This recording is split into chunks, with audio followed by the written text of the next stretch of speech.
in 2 minutes' time. 2 minutes for your award.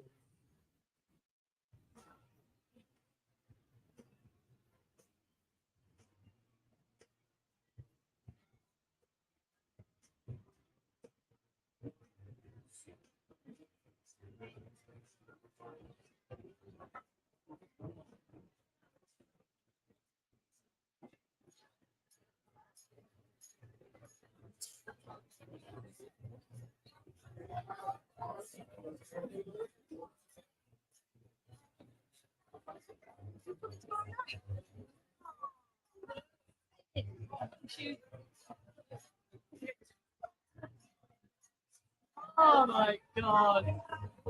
We like eventually not going down the stairs. What's the that?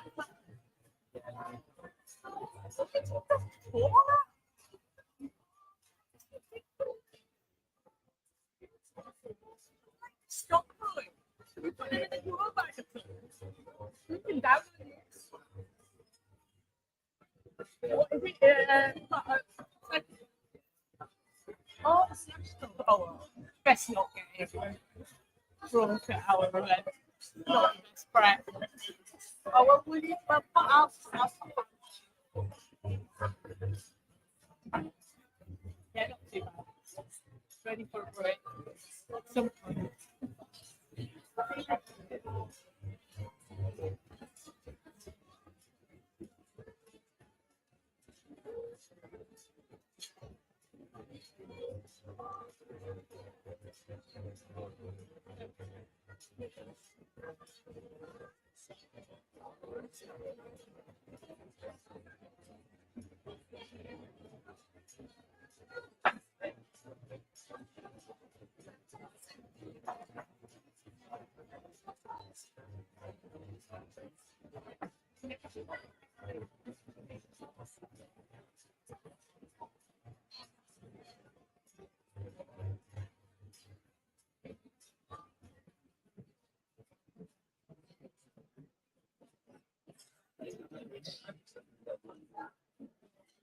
Well, a very good evening and a warm welcome to Queen Elizabeth High School here in Hexham for the Sport Tynedale Awards 2023. Just before we get the awards going, the usual housekeeping, just to let you know we are not expecting any fire drills this evening. If the alarms do go off, please follow the exit signs and make your way outside.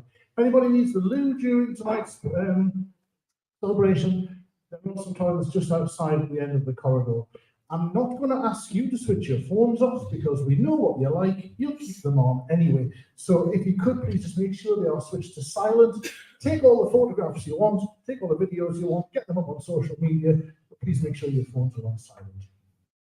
So to get tonight underway, I'm going to bring to you now a gentleman who spends most of the run-up to tonight, hoping and praying that the suit will still fit. Please welcome Edward Hexham.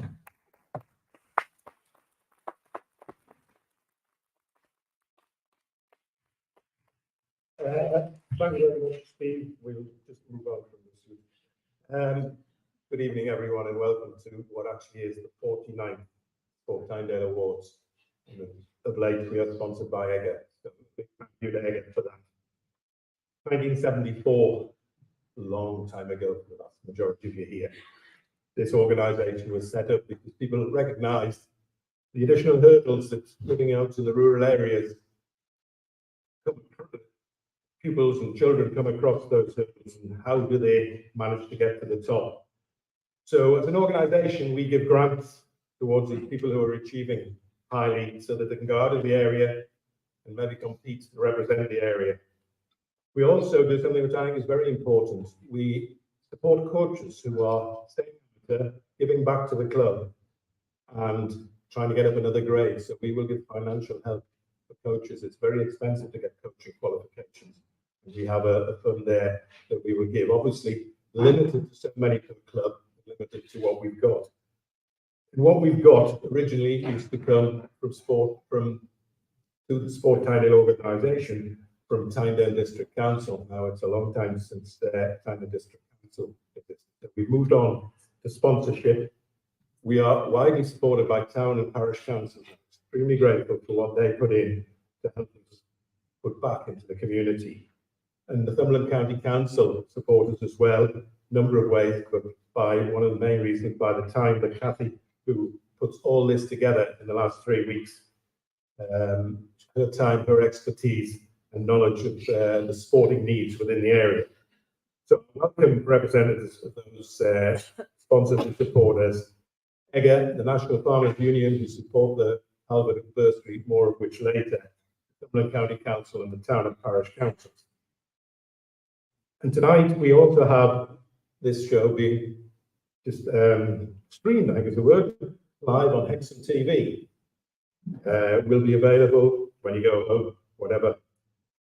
Thanks to Hexham for coming in and putting this on. Thanks to the Hexham grant for the publicity we get. And I say that sadly because it isn't what we used to get.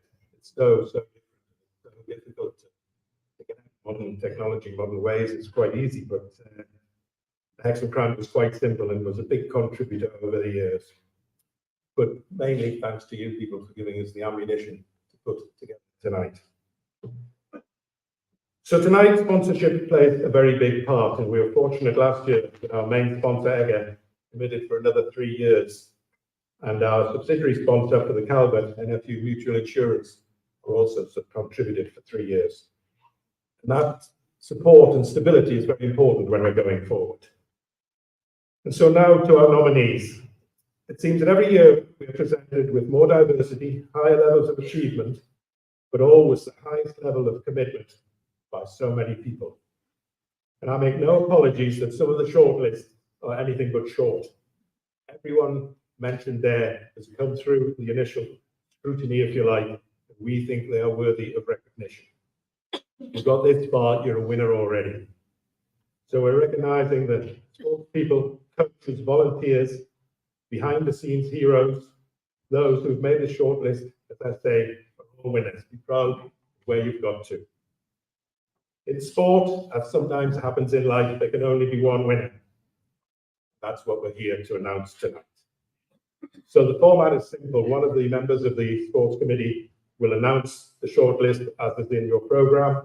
We will then ask them to come up all as one, congregate in the front here, and the winner will be announced. And the trophy will be awarded, but all the shortlisted ones get a certificate as well. And that will be done by our main guest tonight. We are delighted to welcome back Laura Wakeman, and of course to have Alison Kirbyshly as our president, but our linchpin tonight. You'll see why it goes so smoothly. So big thank you for you coming. Laura's a Atlantic lady. She's come across the obstacles I mentioned earlier about being slightly rural and traveling the distances and such like. And I said, welcome back, because Laura was here about 8 years ago, starting off on her trials of middle distance running, and she has a story to tell. Sadly, injuries have caused a bit of a problem, but again, as I say, that's part of life, and that's what we'll hear later on. I do feel that it's important that we have local links here. We might have shipped away and spent a fortune and got somebody like, I don't know, Declan Rice, Joe Root to come, but I think if we get somebody being here, knows what it's like, I think it links more to do younger people who can look at that. So could I ask you please to welcome your host this evening and our guest presenter, Alison and Laura.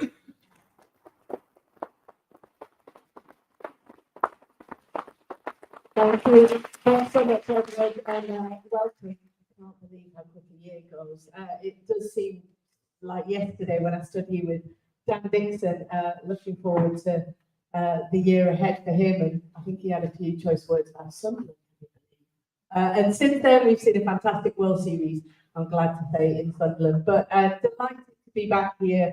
Thank you so much for turning out on such a damp and dreary evening. But I'm delighted to have been able to put Laura back into joining us. Many will remember, as Ed had just touched on, we can't quite remember, can we? It was 8 years. And if she can't remember, she's a hell of a lot younger than I am, but we think it was about 8 years ago that she joined us at Wentworth. And I will spare her blushes, but Laura's career, for those of you that are in the world of track and field or that follow athletics, will have known that she continued to go on an amazing pathway and became one of our country's best middle distance athletes on the track and on the road, flying the Northumberland flag, as you've heard from Lesbury. Laura took medals at European and Commonwealth level, as well as finalist at multiple World and Olympic Games. She established herself as one of the most respected and admired athletes to pull on a British vest. And as you've heard from Edward, post-COVID, injuries have taken their toll. And Laura, if you could just explain to us all here this evening the difficult decisions that you've had to go through in the last couple of months.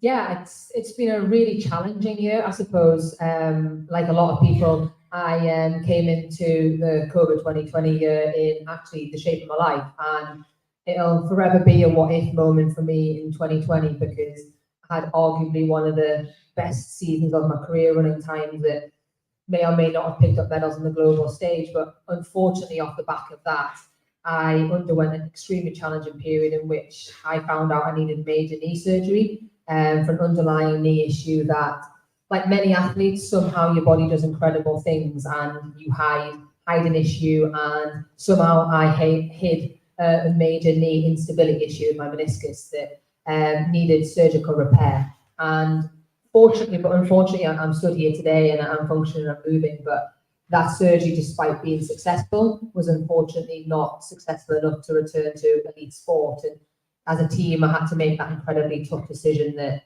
my long-term health for life was of utmost importance. And yeah, should I continue to keep running and pushing my body, like many of you in here know that it takes to get to the highest level of sport, it wouldn't really be the wisest decision for long-term health and what my knee might look like in a year, 5, 10 years time. We just don't know. So yeah, unfortunately, I took the decision to retire and take a step back from sport. And yeah, it's a really sad time to have gone through, but I'll forever be proud of the career that I've had, and some highlights that Alison had mentioned there. And to have gone on to represent Northumberland in my hometown on a global stage would be something that will stay with me forever.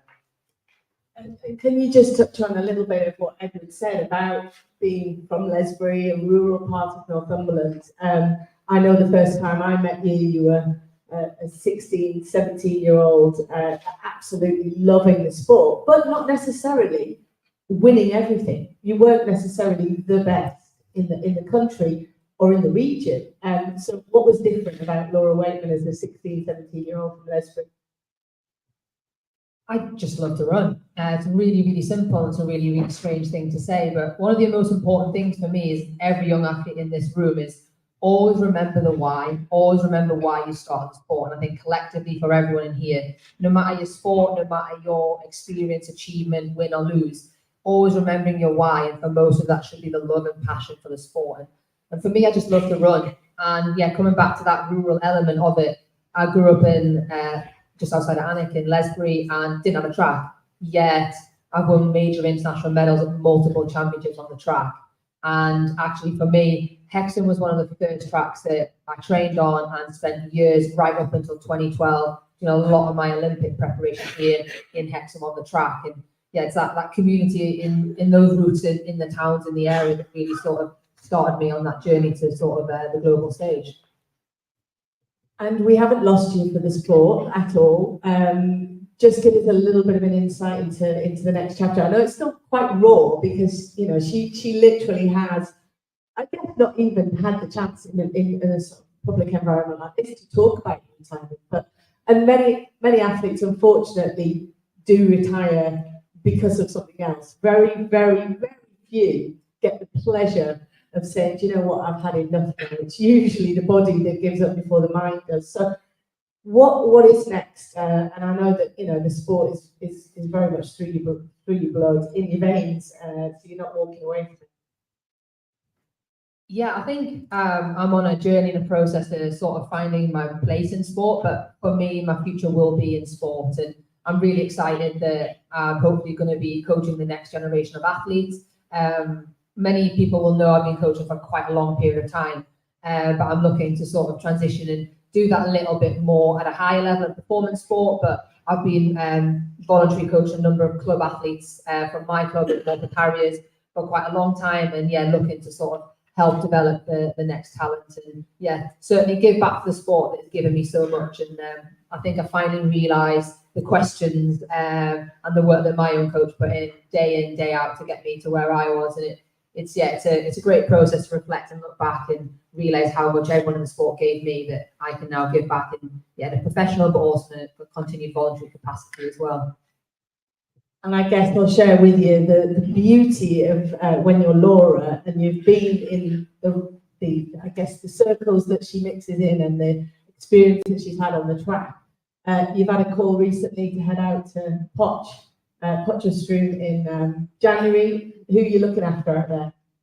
So I'll be going with the British team, so to prepare for Paris Olympics. And yeah, I'm lucky enough that now as a coach, I get to go and help some of my great friends. So hopefully, I'm going to go and help coach with Laura Muir and the British team as they prepare on the road to Paris as one of the assistant coaches looking after the team. So if you can't be out there yourself, I mean, that's not a bad shout, is it? Your first big coaching role to head out and be eyes on the track for Laura Muir. So I think you'll all agree there really could not be a more appropriate guest to help us with tonight's awards. Laura, you do recognise too well how important grassroots is. You've just touched on it now. The coaches, the clubs, the local coaches, of course, the supportive families, how important they are to a person's career, either a young person or somebody that's well on their sporting journey. Coaches almost become an extension of family. You spend so much time with your coach. And I know for me, over the years, I've often spoken to my coach more than my family, just because of that day-to-day contact and communication that you need to be out there on the track performing well. And you find that over time, you build those relationships with your coaches and they become such important people in your life. They end up knowing you annoyingly better than you know yourself at times and asking the right question at the wrong time or vice versa. And it's so important that the coaches and the people that underpin the sport, because without them, probably none of us would be sat here tonight. So it's really great to be here and celebrate the success of the athlete tonight. It's also really great that we're celebrating everyone else involved in the sport. So yeah, it's really nice to see everyone here tonight and supporting that. Thank you very much. Well, we will, without further ado, move on to the awards, but I will just reiterate, she's travelled all the way from Leeds. We lost her when she went to university and she never returned to the Northeast, but I've managed to pull her back with Dana on the half. So you really do, when you get a chance at the end, please do thank her, because she's trekked all the way up here tonight. She's trekking back to Leeds tonight in this awful weather. But yeah, we're taking her out for dinner at the Beaumont, so if anyone wants to come by and drink afterwards. But over to the team. You do look, has anyone got a picture of this? That's hilarious. You do look like you're at a wedding. There's a top table at the wedding. So we're going to move on to the awards. We'll all come here tonight. So please give our committee all the attention, but also big rounds of applause for everybody that does get nominated, please, because it really is what makes this evening. So thanks again to come out.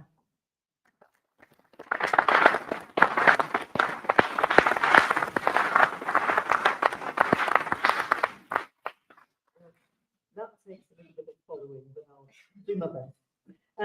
As you'll see in your programme, this first category on the list of Youth Team of the Year, there are 9 nominated teams on the shortlist.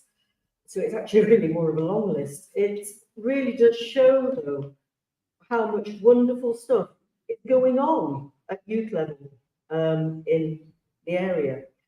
The downside of that is, sadly, it means that I might not really have time to outline all the achievements of all the teams, because I've been given my instructions to be brief. He's got the clock on. So the first one on the list is the Hot Whistle 3v3 football team. Now, this is 3 7-year-olds footballers who won the North East qualifier competition to reach the national finals, which was played down at the England training base in Staffordshire. So they've had a busy year.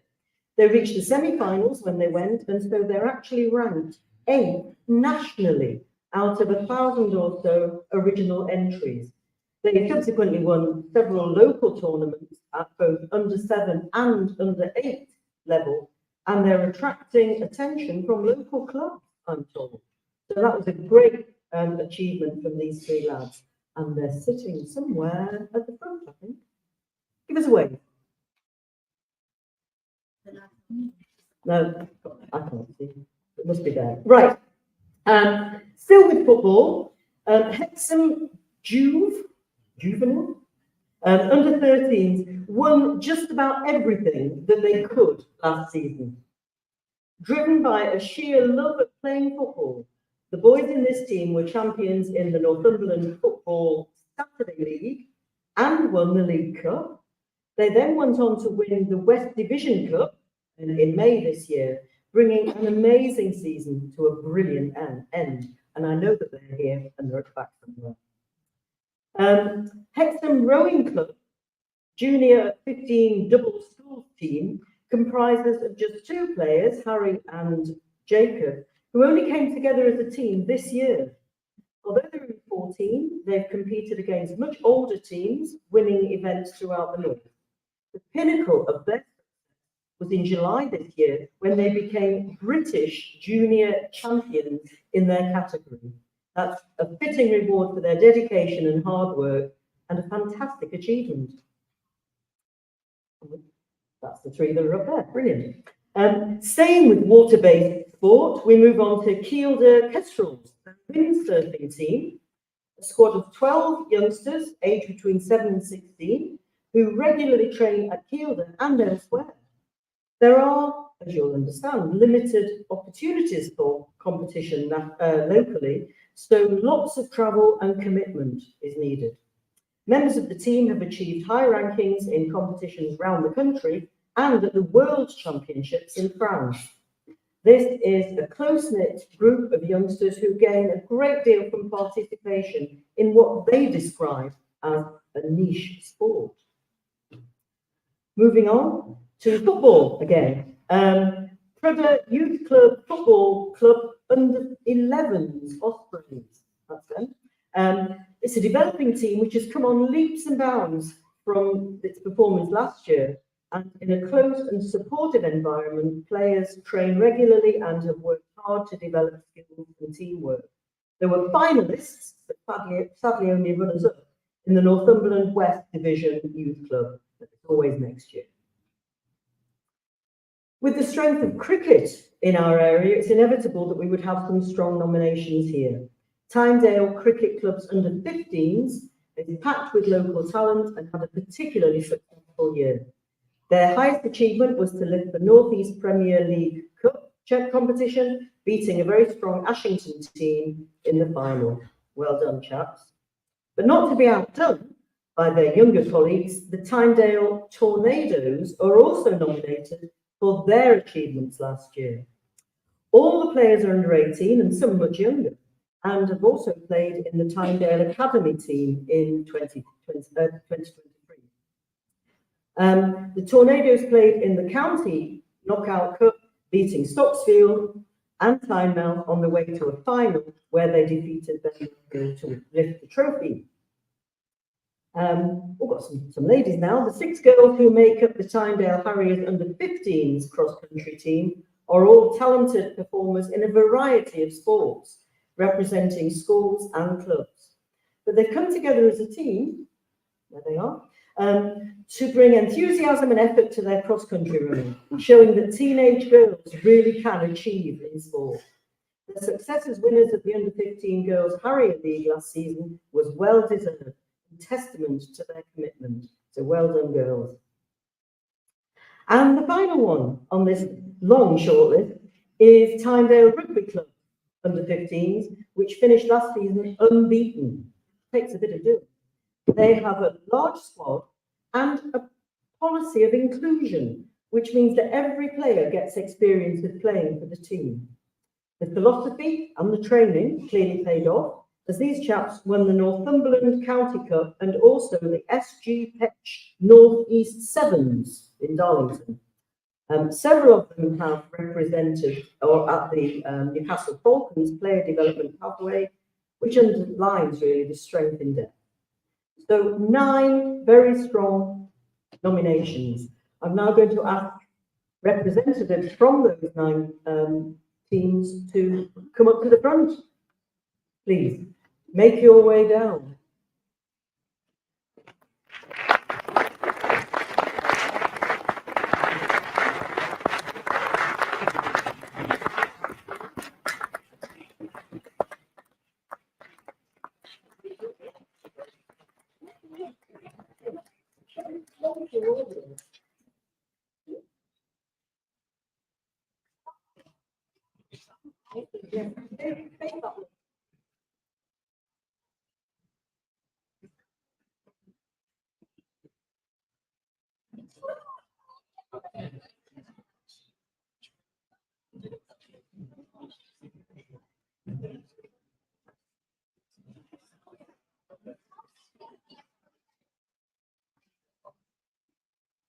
Right.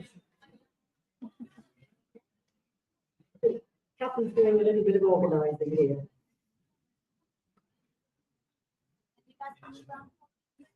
Yeah.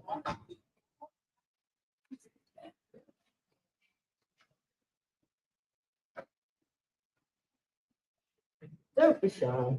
Move up.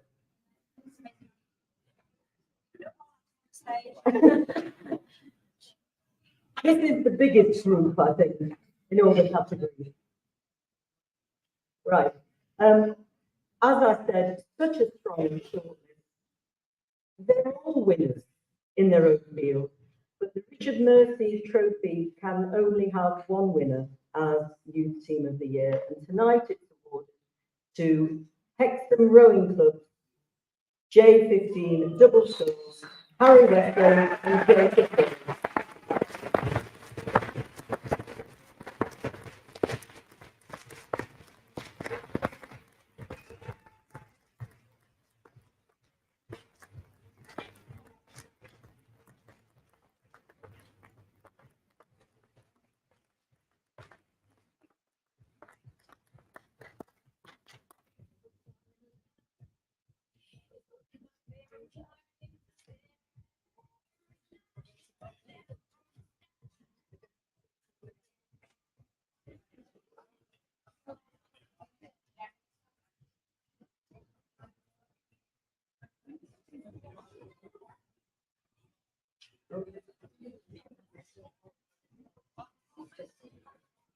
Alice is bravely making her way around to give out the runner-up certificate. And it would be lovely to have everybody get one photo of all these. But those footballers over there are going to have to get themselves in behind the others. Go on, be brave. Come on. Your moment of glory. And you're on television. Right? Can you guys what that is?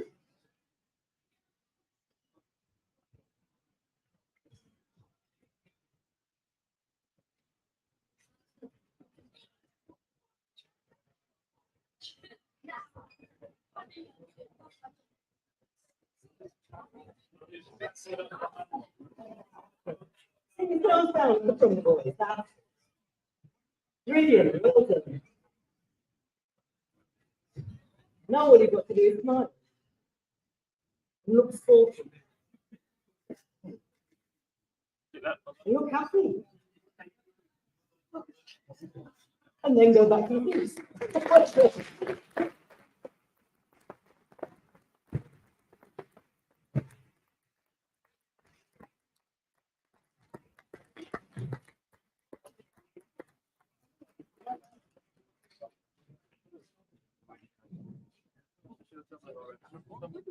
I think we might need to room 4 nominations in the next.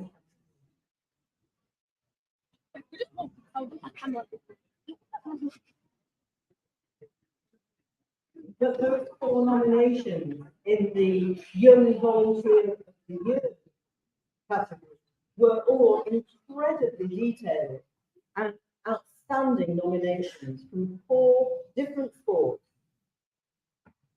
And they are named in your programme. And you're almost sitting down again. Brilliant.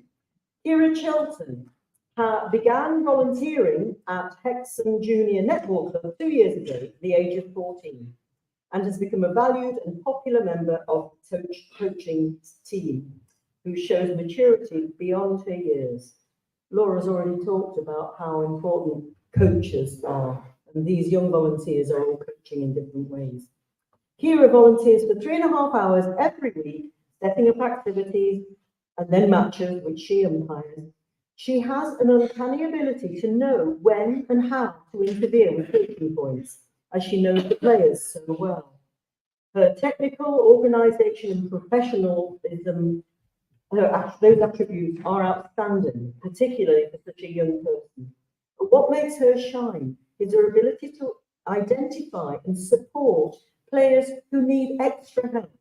She spots changes in mood and group dynamics and intervenes in a unique way, helping support the other players. This awareness of the well-being of others has been not acknowledged in some of the parent comments that accompanied her nomination. One parent said, "My daughter always mentions that Kira has helped her.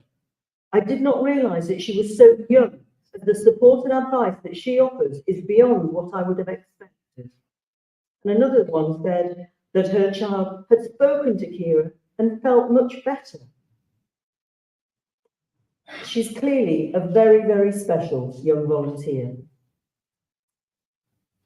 Ella Martin Dobson, who I believe can't make it tonight, but she's been an integral part of Tynedale Cricket Club.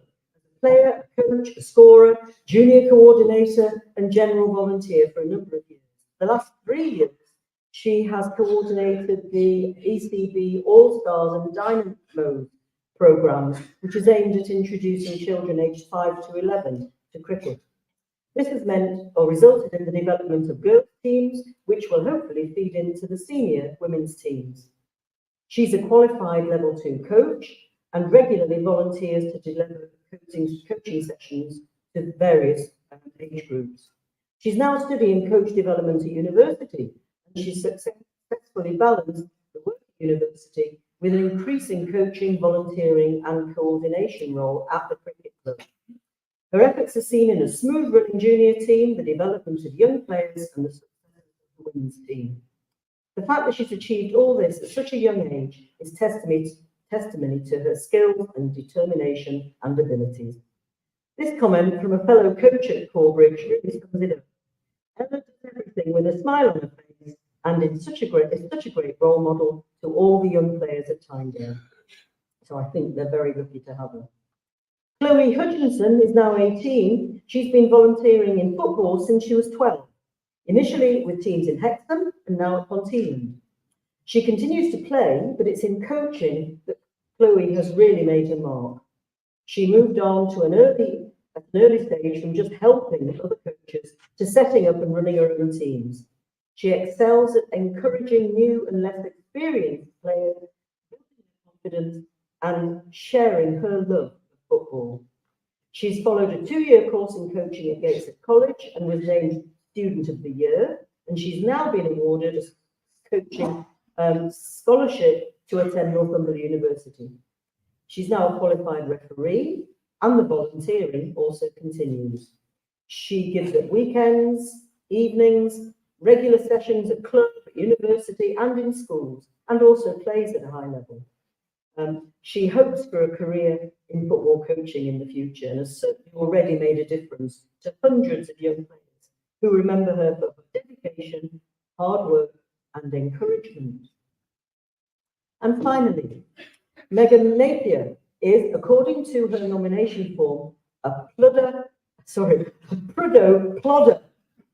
through and through. Even she can probably say it. She's attended the Plodders since 2018 and now, still only 14, has been volunteering there for over a year. She attends every week to attend assisted coaching with the mini section of children aged 7 to 9, which means that she's sacrificed her own chance to train on a Monday for the benefit of the younger athletes. She's proved to be a very responsible member of the coaching team and is full of ideas. Through this volunteering role, Meg has really grown, I'm told, in confidence, working with small groups of juniors, and the whole team really value her input. As well as volunteering at coaching sessions, she trains herself on a Tuesday and competes in cross-country events where she watches all of the events so she can support and cheer on her juniors. At such a young age, it's testament to Megan that she's recognised as an integral member of the team through the commitment she shows to the plodders. So let's welcome these three, I think, because there's only three of them here, to the front, and it won't be quite so crowded. Come on down, girls.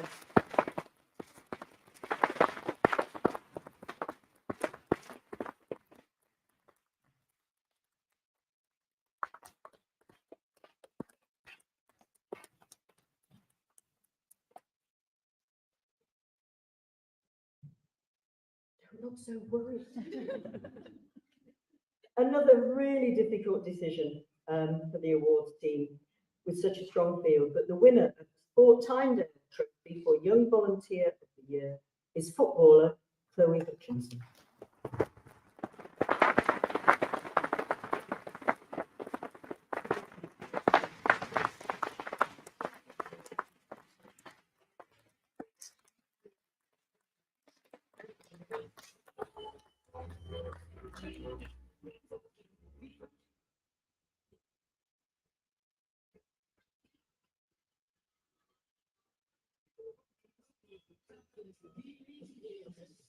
Fantastic. Okay.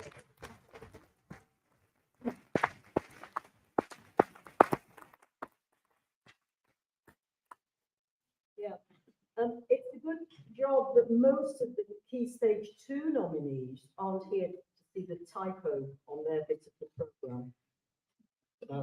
Move on from that. This year, members of the awards committee visited the youngest sports people in their schools to present their awards for outstanding participation. We should have some pictures of them up there, I hope. And they really do show that some of these children were really very chuffed to be congratulated on their sporting contributions. We do have some pupils from Tynedale Community Primary School here now, over there somewhere, I think. So perhaps they'd like to come up because they're here to get their photo taken. But let's congratulate them, and also at the same time, in their absence, the Seal First School and Slaley First School.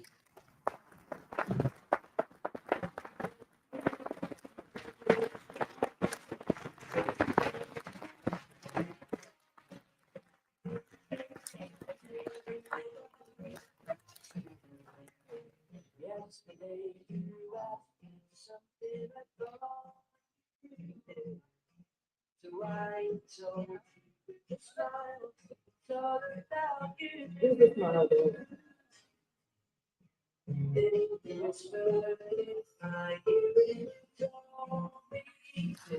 Okay.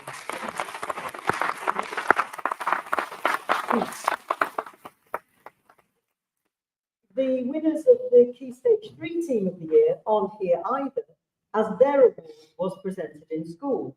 Again, I hope we'll have a photo to show you that. Ovington Middle School under-12s football teams had an amazing season last year. In October, they began a journey that would take them to schools in Durham, Yorkshire, Liverpool, Derbyshire, and finally to the Hawthorns, which is where West Bromwich Albion played, to play the final of the competition. The result was a resounding 6-1 win to make them national champions, now wait for this, of the English Schools Football Association Under-12 PlayStation 9-a-side Small Schools Cup. Yeah. Bit of a mouthful, but they did do well, didn't they? So they are very worthy winners of the David Thompson Trophy as Sport Tynedale Key Stage 2 Team of the Year. And I'm delighted that David Thompson, who's an ex-chair of this organisation, is actually here tonight, and it's lovely to see him here But I'm sorry, he has to just make do with seeing them getting his trophy on the screen rather than in real life. So I'm sorry about that. But the 3 teams on the short list for the high school team of the year are all here because they're old enough to be. So that's good. We have 3 nominations. Prudhoe Community High School under 15s football team had a great season, only losing 1 match. Sadly, that was the one that knocked them out of the English schools elite competition, but they have made it to the last 16 in the country, so that's not bad at all. Locally, though, they lifted 2 major trophies. The first was the Northumberland County Cup, only the 3rd time in the last 112 years, I'm told, that a Prudhoe team has done that. The second was the league title, where they topped the league and went on to win the playoff final. Then we moved to Queen Elizabeth High School's inter cross-country team. 5 girls who've become very great friends, probably as a result of all the time they spend together in competition and in training.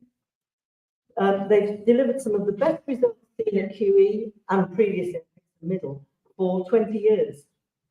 They were the best Northumberland team and 2nd overall in the North East final of the English Schools Cross Country Cup. This qualified them for the national finals held near Leeds. Leeds, yeah. Where they emerged as 15th in the country, which is an outstanding result. Staying with QE, because we're here, the 3rd team on the shortlist is the Key Stage 5 swimming team. The 5 pupils who make up this team regularly train at least 5 times a week and compete individually to a very high standard. QE acknowledge that they are lucky to have swimmers of this calibre representing the school, often competing against some very prestigious private schools nationally. This year, they qualified for the English Schools secondary finals at the London Aquatic Centre and progressed through the heats to reach the finals. They finished in 9th position nationally, which is a phenomenal result. Let's invite them to come to the front and get onto the stage. Those 3 teams.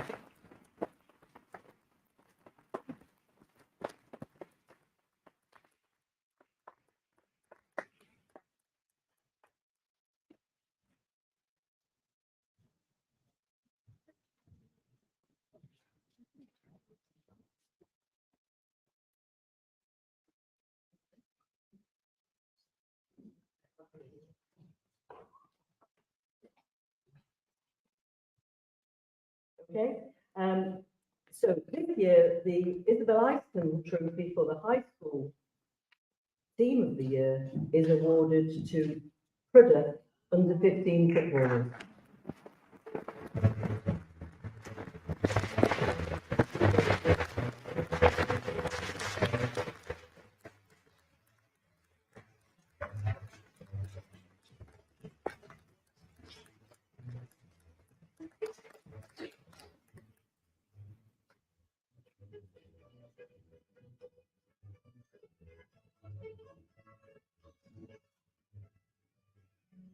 Well done.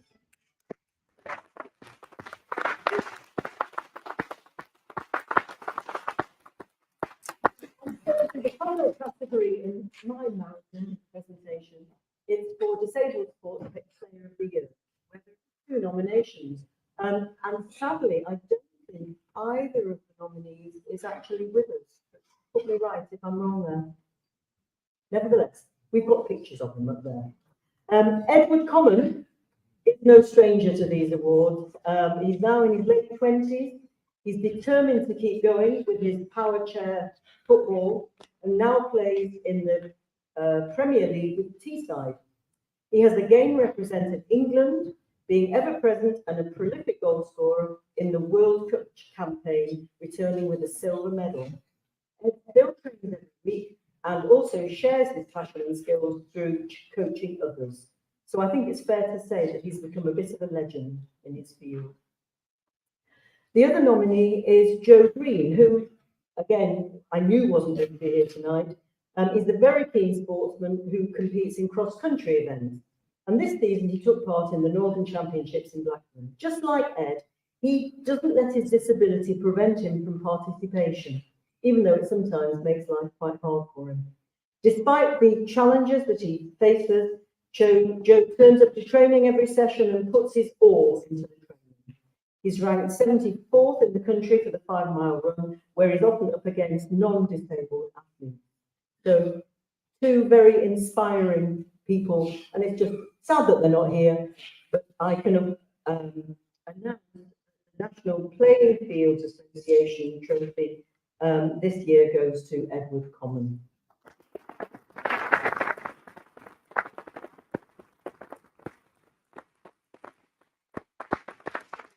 And finally, I can make an exit and hand over to Gareth for the next 4 categories.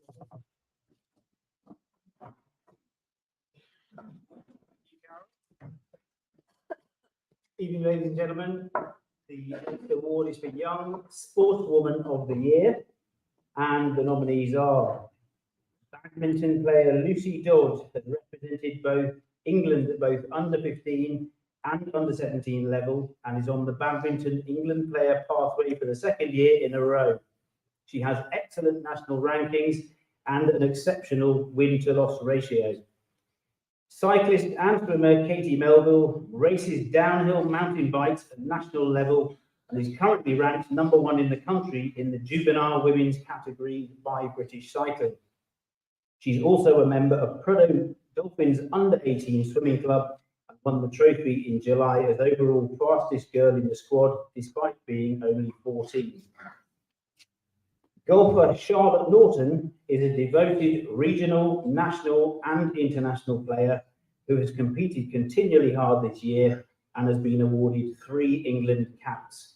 She's also been selected for the England Golf National Under-18 Girls at only 15 years of age. Tynedale rugby player Erica Rayson is an enthusiastic and talented individual who's not only trained at the Centre of Excellence for North East and Cumbria under-18s, but also invested time in encouraging and coaching rugby to younger girls. Distance runner Jess Sales is a committed Tynedale Harriers athlete who regularly competes both locally and nationally in cross-country, 800 metres and 1500 metres. Still a junior, she finished 7th at the Northern Senior 800 metre Championships and 8th in the 1500 metres. Rugby player Katie Sanderson is an enthusiastic and influential player with Tynedale and has also been picked to play for the county and most recently to train with North East and Cumbria Centre of Excellence. And finally, footballer Emily Scott is a committed and talented player who is driven by the desire to become a professional footballer.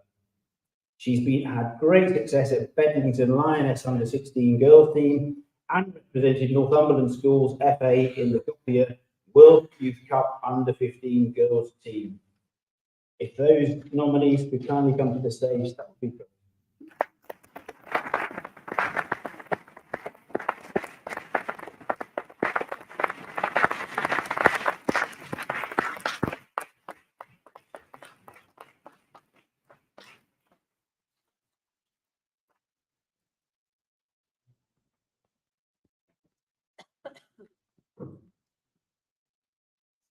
And the winner of Young Sportswoman of the Year is Charlotte Norton.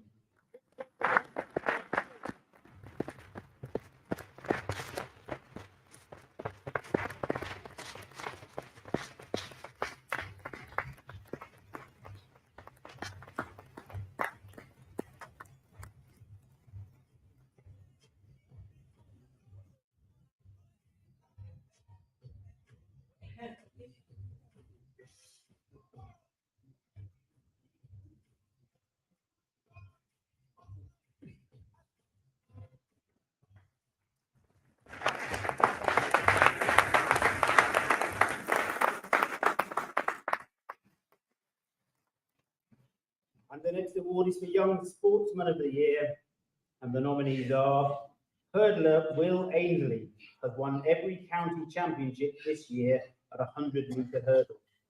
Despite him competing in a fallow year, he is undefeated in the Premier League this year, winning indoor and outdoor county championships and the Northern Schools Championships.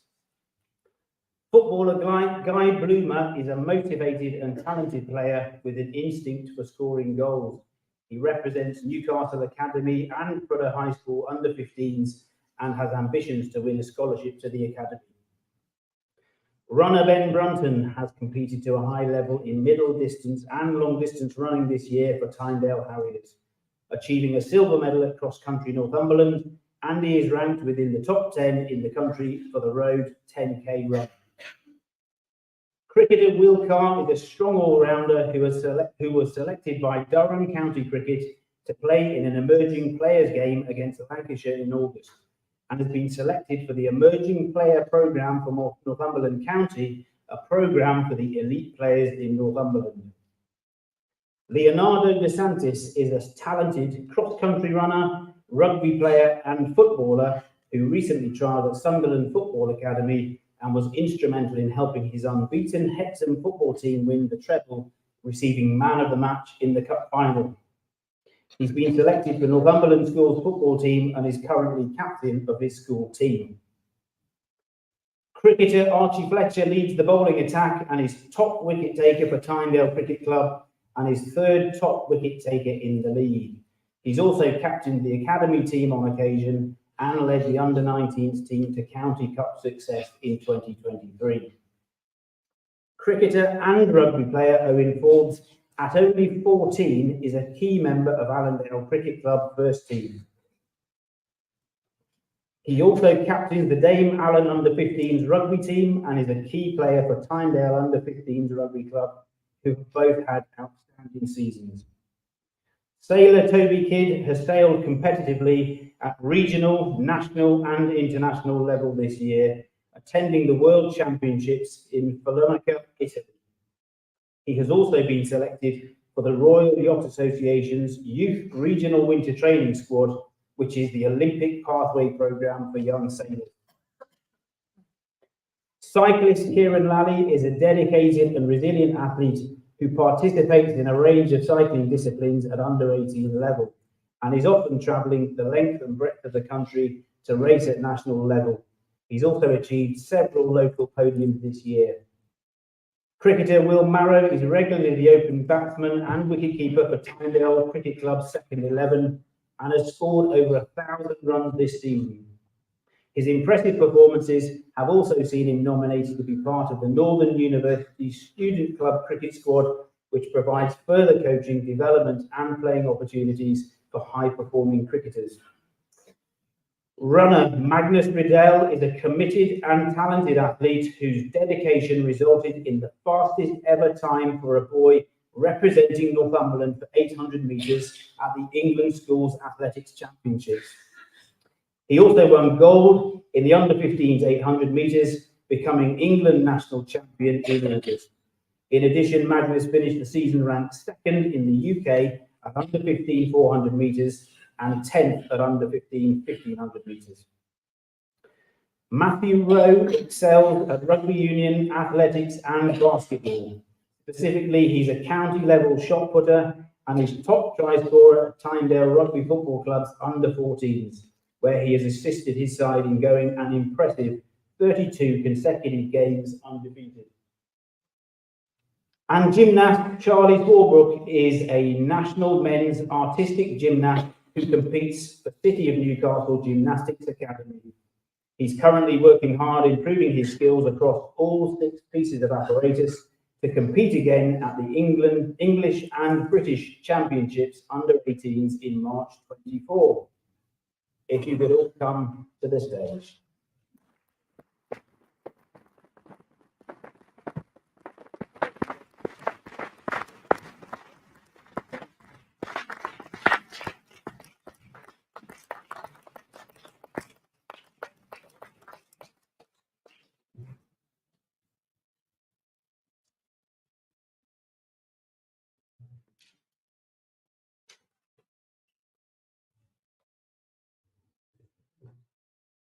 And the winner of Young Sportsman of the Year is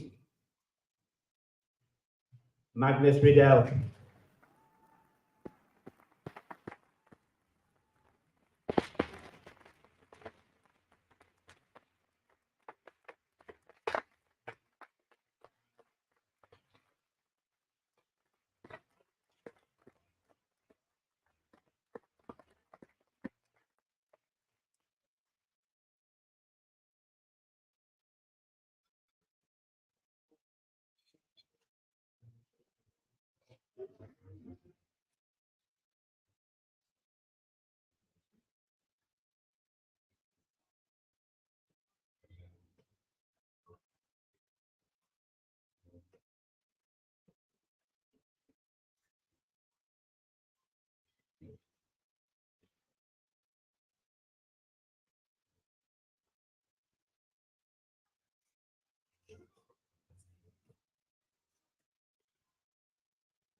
And the next award is for Adult Sportswoman of the Year.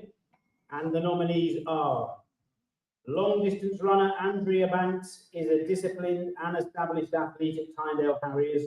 She's had some of the best long distance running times for her age group in the country this year and is currently ranked 16th for marathon and 23rd for half marathon nationally. Horse rider Francesca Bell has demonstrated incredible determination and dedication over the past 6 years with her horse Minstrel. They have competed at the top shows around the country this year and qualified for Horse of the Year show and London International Horse Show in 2 classes. This show is the top championships within the horse world and they came an impressive 3rd overall. And distance runner Jeannie Brady is a committed top-level runner for Tynedale who competed in the World Masters Athletics Championships in the half marathon and finished 4th. She is also currently ranked 11th in the country for her age category. If I could ask those 3 to come to the front, please.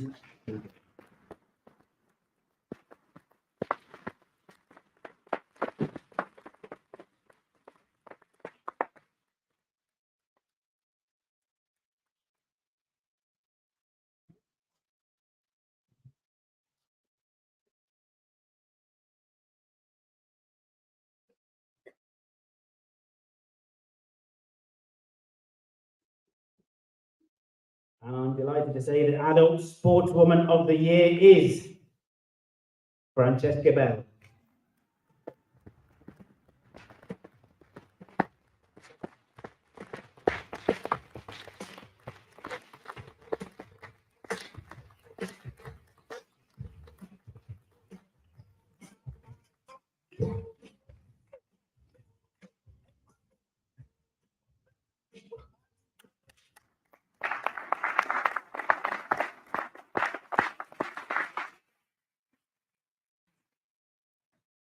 And my final category for this evening is Adult Sportsman of the Year. And the nominees are athlete Chris Fennick is a Tynedale Harrier 100-metre and 200-metre sprinter who competes in the V65 category. This year, he's won Northeast 60-metre silver, 100-metre gold and 200-metre silver. Inspirational and incredibly hardworking, he's proved that age is no barrier to competing and achieving at high-level sport. Triathlete Barry Jameson has further demonstrated his exceptional pedigree by becoming a double European champion this year. After spending nearly 10 years away from the international racing stage, whilst helping others achieve their goals, Barry made his triumphant return, which included first at the European Duathlon Standard Distance Championships and first at the European Triathlon Championships. And track athlete Darren Towett competes regionally, nationally and internationally, representing Tynedale Harriers and English athletics.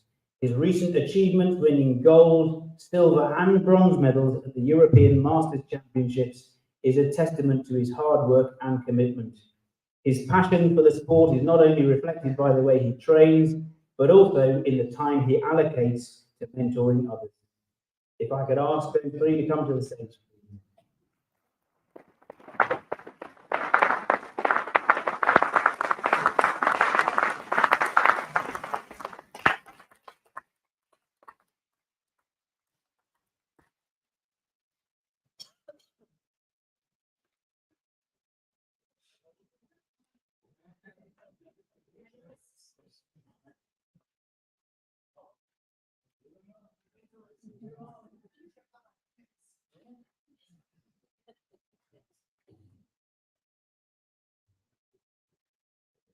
And the winner of Adult Sportsman of the Year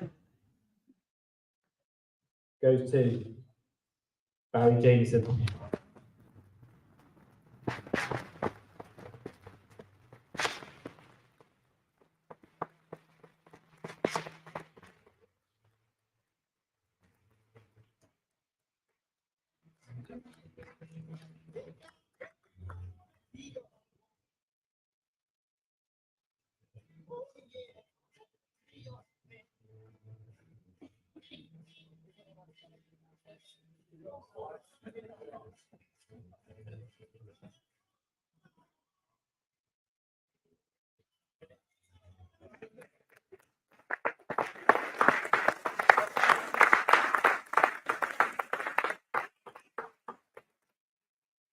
Congratulations to all those nominees and particularly all of those winners. That's me now handing over to our treasurer, Cliff Thornton, if I may, to introduce the next section of this evening. Thank you.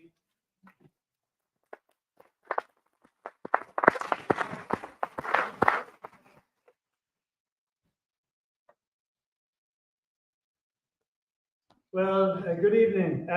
Every year when I start my piece here, I say it gives me great pleasure. I'm sure it will tonight, but when I came in tonight with my notes, I was spending some considerable while in preparing, I found out it didn't sync with everything on there. So instead of welcoming you all from that door to your seats and showing you where you've got to sit, I hid myself in a corner and came up with an amazing cross-referencing system. If it worked, I'm told by the chairman, I get that gold medal that I never ever got when I was competing in sport. However, before I start, I think Alison would like to interview someone. That someone is Peter Venus, last year's Coach of the Year, who won the award last year and who is indeed nominated for the Coach of the Year award this year. Peter, would you like to come forward? I'm sure Alison will ask you a few questions that all those here would like to hear the answer to. Give Peter a round of applause.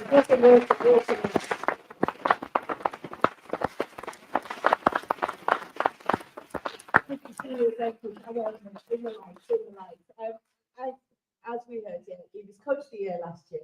And Peter very much represents so many generous people countrywide who give up their time and energy, enthusiasm and knowledge to help others reach their goals and dreams.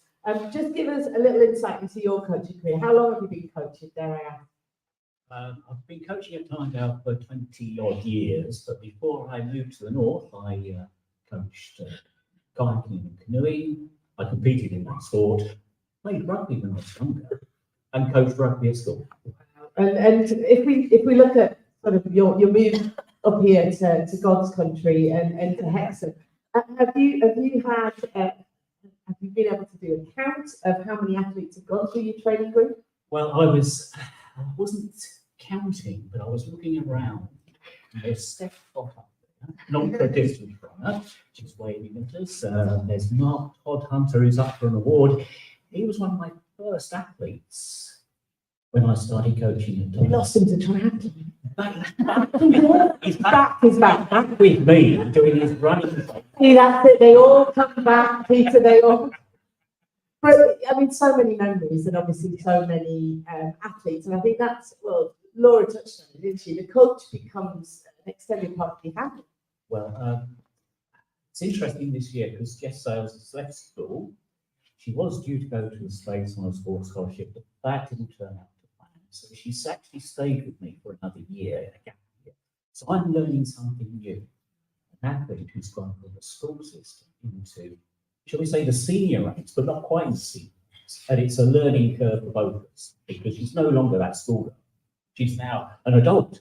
Actually, that leads on to what I was going to ask you, because our sport has changed so much. You know, I've been in this sport for 30 odd years and it's changed drastically. Coaching techniques, have you seen them change? Are you learning just as much every day? Yes. When I first started coaching, you said to X, Y, Z, you do this. Don't argue, you do it. Now, I don't say that. Well, I might do, but they might say to me, why are we going to do this? So it's very much athlete-centred approach, they have autonomy over what they do. So that's very important. Right from the youngest age, they need to feel responsible for themselves to get their joy out of their sport. If I say to them, you're going to do this, they want to know why. It was the other week, why are we doing this drill? That's because it strengthens your calf. Okay, so I'm ready to tell that. I can't give them the answer. I have to go away and find out why we're doing it. Is it because Laura did it when she was training down on the track one Saturday morning? Yeah. You're absolutely right, and your enthusiasm does just shine through. It's an awful question to ask a coach, but have you got a highlight? I mean, you've mentioned a couple of the athletes here, the likes of Dan Joyce. You've worked with all levels, all ages. You know, is there a particular highlight? Well, you see, I'm thinking if we go back to this current year, there's Magnus winning his national title, having going in back straight in the second lap on 800, Law will tell you how horrendous it can be. Tricked, boxed in on the inside, had to drop back, coming out the outside to take the national title. So that's a highlight. And then there's Dan Joyce winning the 20s trials, but then having to go and get his qualifying time at Trafford, which he did. But there is a moment that sticks out from this year. And Jess Sales is sitting up there. She probably knows what I'm going to say. She was in no way going to win or get through to the final of English schools. On paper, she was nowhere in there. That heat, 200 to go, she was out of the frame. No chance. Something tweaked, and she went, and she qualified by right. And that's a standout. That shows what an athlete can do if they say, yes, I can, I will. Everyone needs a Pete in their corner, don't they? Clearly.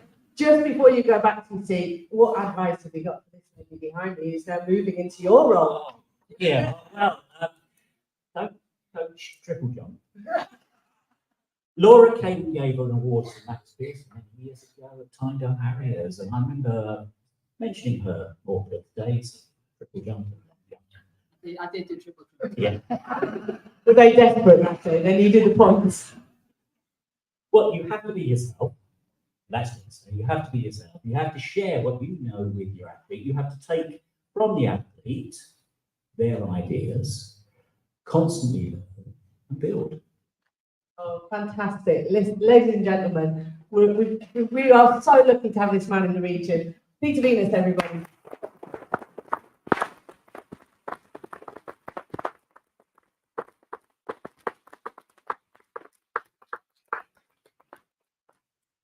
Well, thank you, Peter, for agreeing to do that. Thank you, Alison. So we now know what coach is all about. Right, you're going to see my paper moving now. So I'm going to go from page 1 to 5, back to 3, then to 4, then to 8. There'll be a little bit of roughing going on. I've got 26 nominees to talk about. I'll get through them as quickly as I can. They are a mixture of teams, clubs, sports persons, coaches, and those special people, the unsung heroes. First, though, it's the Club of the Year, Corvish Cricket Club, first 11. 2023 was the club's most successful season, the first 11 winning 16 matches, losing only 2. Such a performance resulting in the team topping their division in the Northumberland Cricket League. They also won the James Burkitt Memorial Cup in the season and were promoted to a higher league in the Midweek League, in which they also played. The nominator believes that the season's success was in part, if not largely, due to the introduction of 5 youngsters to the team, bringing a new energy when playing alongside the more mature and experienced players. You'll hear more about Corvish Cricket Club later. Next, at the bottom of the page, Haydenbridge Cricket Club. The team won all their 20 league and cup matches in the season, meaning that they topped the West Tyne Senior Cricket League Division 1, and they won the league's cup competition too. This was a remarkable achievement, bearing in mind they had a squad of only 15 players, all local folk, all living within a 9-mile radius of Haydenbridge. Next, Hexham Squash Club 13. At the start of the 2023 season, the club were very disappointed when they found themselves struggling, really struggling to field a third team. The team thought vital to the club has always been a way of introducing junior members to competition outside of and away from the club. However, a few days before the deadline for enrolling the team players with the league secretary, a last-minute push attracted enough new youngsters, meaning that the third team remained. It was expected that this last-minute team would achieve little other than just keeping the third team going. However, the team went through the whole season unbeaten, finishing up as champions in their league. In the past, the fact that this team existed allowed the development of the younger players, many of whom went on to play for the second and first teams, and indeed, in one case, playing at county level. Long may that third team remain. One Life Triathlon Mixed Relay Team. Described by the nominator as a team made up of the leftovers, those leftovers have not been selected for the club's team, other club team competing in the races at the National Triathlon Relays event. Leftovers may sound like a harsh description, but the nominator was one of them, perhaps he's allowed to say that. However, all of these leftovers put in a much better performance than could have been expected in each of their swim, bike, and run elements of the race, meaning that the team surprisingly finished up in fourth position, finishing well ahead of all of the teams behind them. Fourth overall, and I need some education here, was turned into second in the it doesn't fit anywhere category, which meant that an unexpected trip was made to the podium. Next, One Life Vets 40 Women's Relay Team. Such a team is typically made up of women aged between the age of 40 and 44. At one of the season's events, the National Relays, changes to the events programme by the organising body meant that a number of the One Life's over 60-year-old ladies found themselves competing in the 40 to 44 age group category. As the One Lifers were competing against teams for the best part were made up of women 20 years younger, little could be expected of them. Perhaps at best they might avoid embarrassment. However, the team performed better than expected and stood proudly on the podium as a result of finishing second. It does prove that there is still life in the older One Lifers yet. Back to page 2, my system says. Tynedale Cricket Club First 11. Yeah, I've got it. It might work. In 2022, the year before, under review here, the team were promoted to the second highest tier of cricket in Northumberland and Durham, the North East Premier League Division 1. That was some achievement, and the question was, would they hold their own in that league in 2023?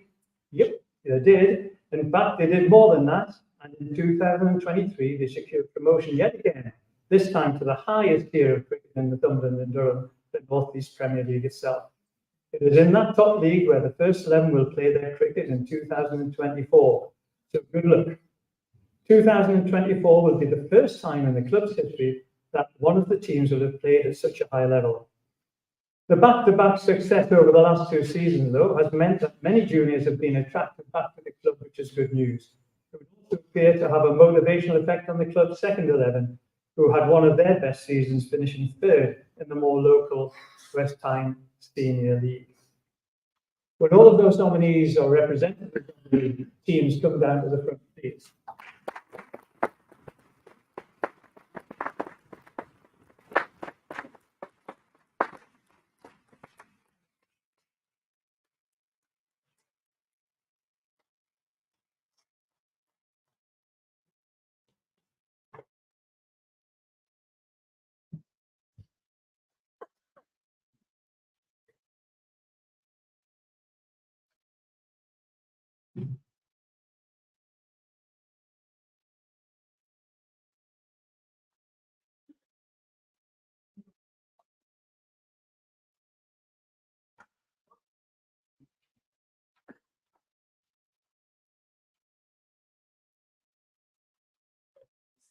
So the winner of the Adult Team of the Year, who will receive the Tynedale Sports Council Trophy, is Tynedale Cricket Club First 11.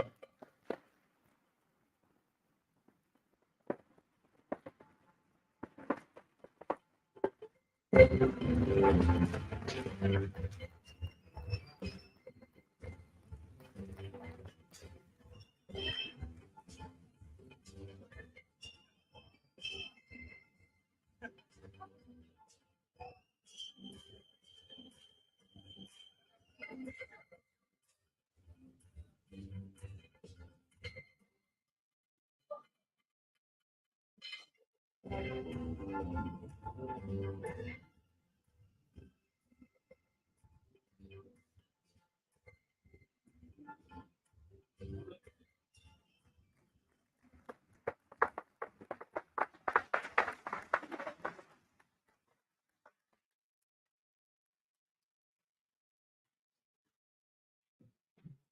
next is the Club of the Year. There are 4 nominations, and the winner will receive the J.E. Woodman Trophy. Moving on to page 7, Castle Try. Castle Try are proud to have a very active volunteer base who have dedicated themselves to gain triathlon coaching qualifications that they can offer the best of coaching opportunities to the club's athletes. I'm pleased to say that in recent months, Sport Tynedale has been able to offer financial support to Castle Try to offset the courses attended, the cost of the courses attended by their coaches. So there's a little tip to you folks listening. Castle Try membership is small compared with most of the triathlon clubs. The club is regarded by those who are members of it and by non-members who know of it as a very sociable club. Each event attended by the club's competing athletes, as well as their supporters, is regarded by them as a social one, as well as an athletic one. At an event early in the year, a comment was apparently made by a member of another club, having witnessed the buzz emanating from the large and colourful turnout by the Castle Try members. You must be a big club. But that's far from the truth. The club has only 66 members, but they're always out there, and clearly they must make an impression. The member making this nomination did say, "Our unwavering support for one another not only sets us apart, but also makes us highly recognisable and visible when we attend events. We take pride in infusing the joy into triathlon. We have a total commitment to inclusivity. Our commitment is to make triathlon accessible to all, and the club thrives on the vitality of its member base." The club are also proud to have 2 of their members gain selection for Great Britain in recent times. Next, Corbridge Cricket Club. A club that was started in 1898, and Mr. Maud will correct me if I'm wrong there, a club with a dedicated management committee who ongoing plan in detail and with great ambition the club's development. The task force of members maintain the grounds, the clubhouse, the change rooms to an extremely high standard. The club focuses on sustainability, pursuing all things green as best they can. And that attitude has resulted in the club receiving the Northumberland Cricket Board's Tackling Climate Change Award this year. The club encourages the community to use the clubhouse, accommodating many other groups, for example, the Crafty Ladies Sewing Club and yoga classes. In recent times, it has hosted 1 wedding, 2 christenings, good going, and generously it provides Sport Tynedale with a place for its committee to meet with coffee and tea provided. The club stages an annual community cricket day where typically £5,000 is raised for local charities. An annual apple pressing takes place where cider is produced from donated apples, which is then canned and sold, and again, a 5,000 surplus is often made and again gifted to local charities. And the club has started a Kites Club, with 3 teams now playing in the Allen Valley and District Kites League. Watch this space, you might just get hooked. Oh, and I almost forgot. As I mentioned earlier, the first 11 won their league well as the James Cup, and were promoted to a higher league from the midweek league in which they played. The second 11 were 3rd in their league, narrowly missing out on promotion. The women's handball, softball, and the under-14 cricket teams had a successful season, and under-15, under-13, and under-11 teams were turned out. 81 of the club's juniors are registered for the All-Star programme, and in total, 110 juniors are registered with the club. In fact, the club has been nominated for the English Cricket Board's Grassroots Cricket Award in view of its encouragement for and involvement with its junior membership. Lastly, a crowdfunding appeal was recently launched to raise funds to support the £80,000 redevelopment of the artificial nets facility. In the first 8 weeks, £30,000 was raised, and I'm sure more has come into the pot. I'm back to page 3. 1 line. Yeah. I'll get there.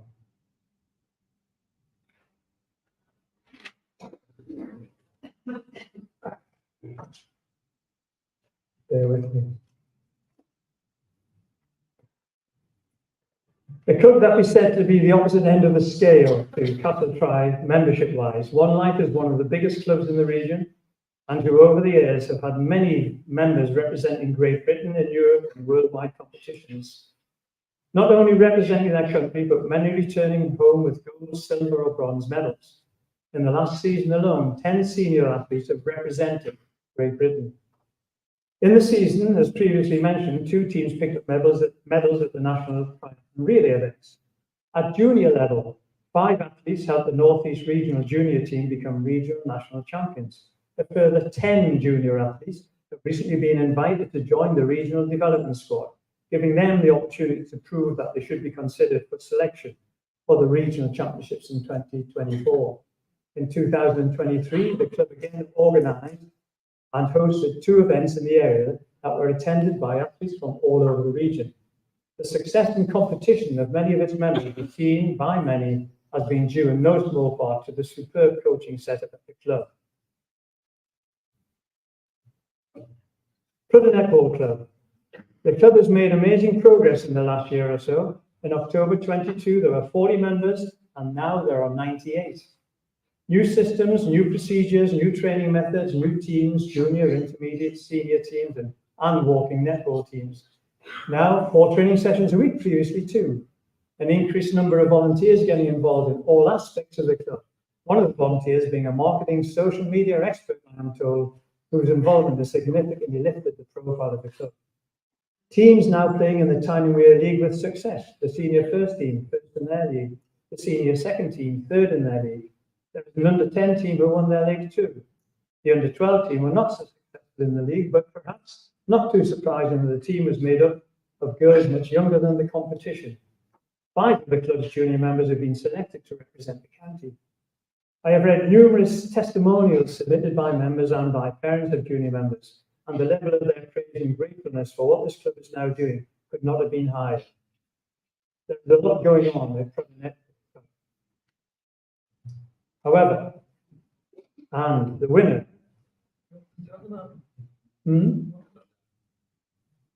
Sorry, please come down to the front.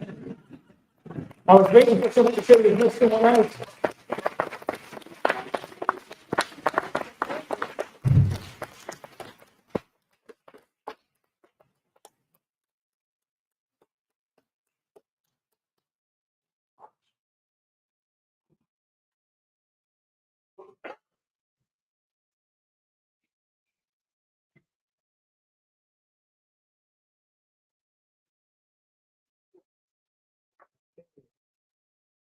I think I should preface this by saying, the club of the year who will receive the J.E. Woodman Trophy is Corbridge Cricket Club.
The next category is the Sports Personality of the Year. There are 4 nominations, and the winner will receive the Michael Sharman Trophy. Firstly, Matthew Dennis. Yep, it's working. Just Matthew is a regular at the Time Green Park Run, where he has run the course over 100 times. I think his 100th run only a month or so ago, since he got involved with the event in 2021. But it's not solely for that reason that Matthew has been nominated for this award. The other and perhaps more appropriate reason is the volunteering role that he has taken on, and he's turned out in that volunteering role, rain or shine, for more than 50 occasions. The volunteering role came about when one Saturday in 2022, Matthew decided to position himself at the entrance area, welcoming the runners, in particular, bidding an extra warm welcome to those who were attempting the run for the first time, be they runners from the area, from elsewhere in the country, or indeed sometimes from abroad. The simple but important welcome developed further when, with route map in hand, Matthew would explain the route to the newcomers, letting them know also that it would be good to see them on the post-social run in the nearby Cafe Enna. I am told he wasn't on commission. Other volunteers and organisers have received amazing feedback about the warmth and the helpfulness of Matthew, more often than not referring to his infectious enthusiasm. The nominator says, and it's good to use their words, we are lucky to have Matthew volunteering for us. It has been refreshing to see how the role which he has taken on at his own initiative has built his self-confidence, while at the same time has helped put a smile on the faces of thousands of parkrun visitors, even in the worst of weathers. Matthew is now regarded by his fellow volunteers as an ambassador of the Tyne Green Parkrun. Next is Duncan Graham. It's just about working. Duncan is chairman and club secretary of Brother Youth Club Football Club. Not an easy one to say, and also secretary of the British Football Club. Duncan was nominated for this personality award for his involvement with Brother Youth Club Football Club, but his involvement with British Football Club we also believe needs to be taken into account. For the ease of not having to say Brother Youth Club Football Club time and time again, I'll just call it the club from here on. The club, as most of us will say, relates to Duncan. Duncan's involvement with the club is one of the reasons why I'm doing it. Duncan has given decades of service to the club and has been instrumental and taken the lead in making the club one of Northumberland's largest football clubs. The club is a thriving football club at the heartbeat of the local community, providing training and playing opportunities for players of all ages. The club has 31 teams, 31 teams, and groups ranging from under 4s to under 18s, including 3 girls teams, 2 senior men's teams, and a men's over 35 team. Developing a club is a multifaceted task. A club of this size needs ample facilities, and Duncan has led in providing them. He was also a key partner in developing the 3G facility, the excellent 3G facility at Trevor High School, and led the Football Foundation application for funding to improve the pitches and the clubhouse at Eastwood Park. The club needs a strong committee and a pool of coaches, and Duncan has created an environment where coaches want to volunteer and people want to get involved. A club needs good governance and policies in place, and Duncan and his committee ensures that happens. The club is a 3-star English FA accredited club. That is the highest FA accreditation. The 3-star accreditation means that the club has been recognised as providing a pathway for all, a men's and women's pathway from under 7 to senior level, and they also offer a disability provision. Duncan has embedded the club into the community and has created a great relationship with the Town FC, and both clubs now working in great partnership. I mentioned earlier about the responsibilities that a secretary has in any club, but for a club of this size, the effort and time put in must be off the scale. Duncan holds these time-consuming roles as well as holding down a full-time job. Albeit Duncan is supported by a committee, he is regarded as having been the driving force behind all things good at the club over many, many years. More recently taken the lead in seeking and finding the funding for the soon-to-come further facilities development, which will come at a cost of £45,000.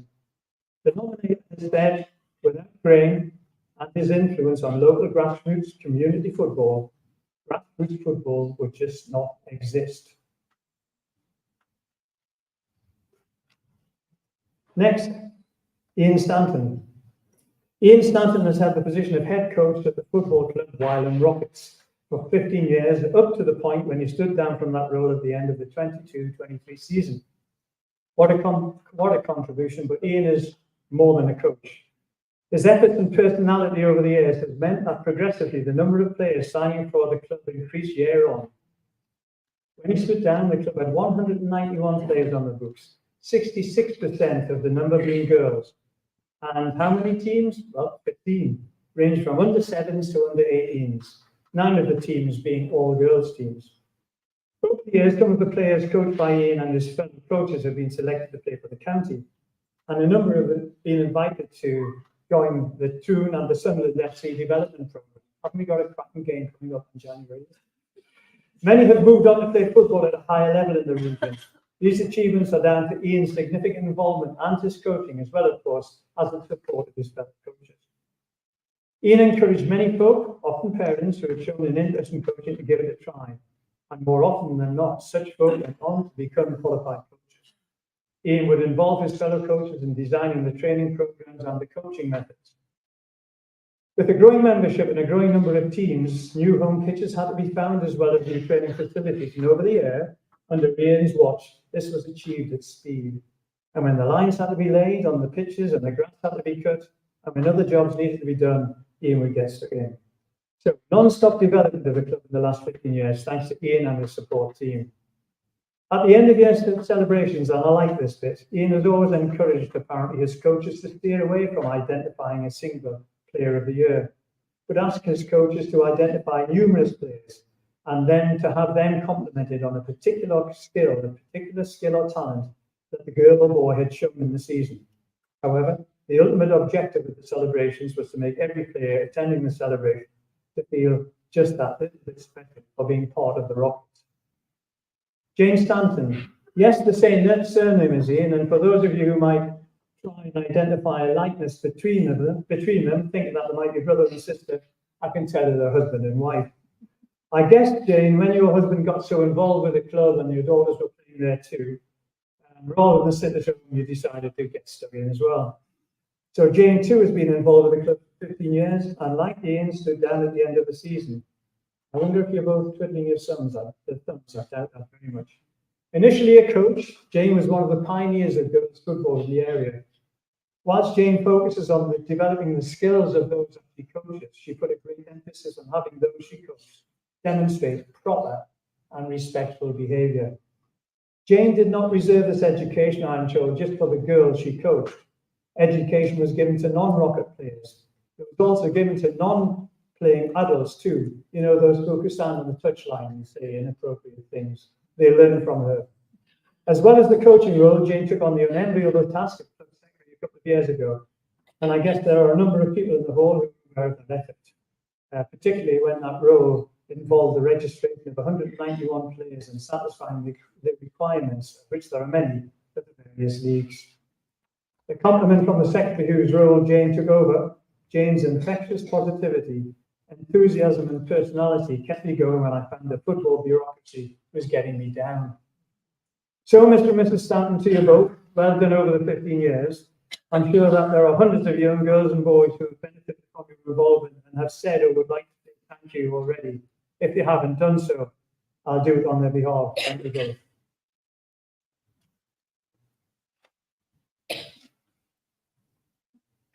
And that is all. So, could I ask those nominees, please, to come down to the front?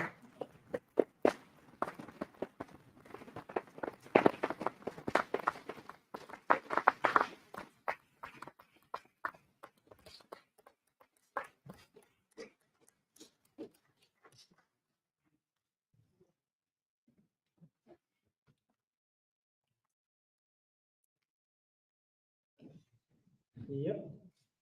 Well, so the Sports Personality of the Year Award 2023, who will receive the Michael Sharman Trophy, is Duncan Graham.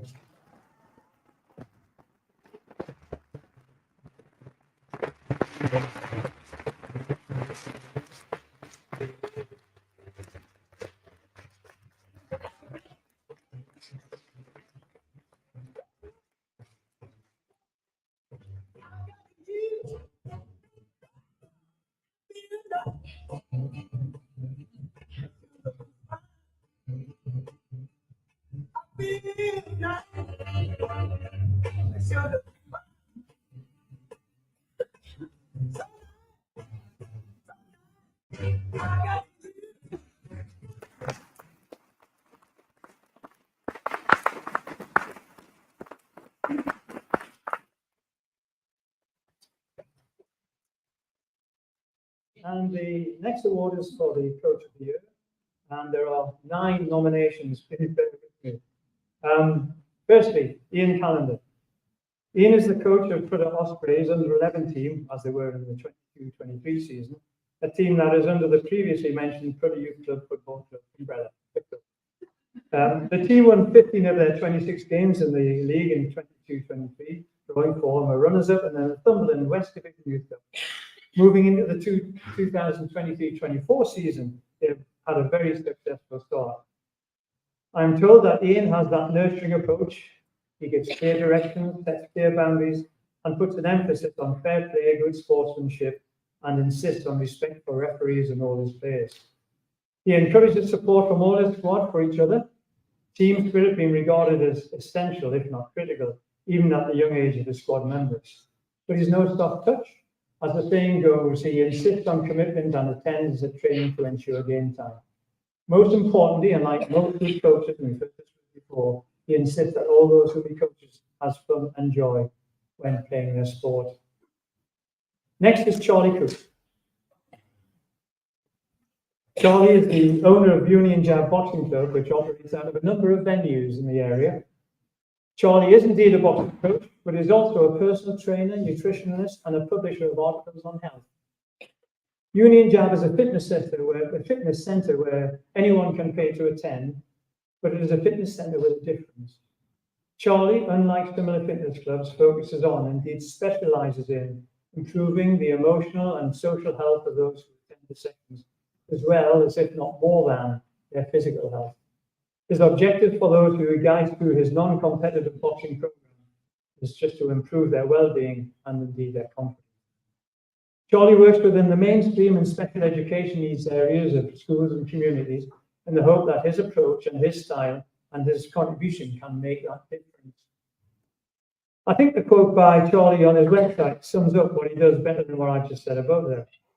What says Charlie, what I offer is the product of the many years I have spent in the sport I love, which is boxing, coming together with a lifetime of artistic perception to produce a training atmosphere that focuses on welcoming people of all personalities and all abilities to partake in the sweet science of boxing and feel better.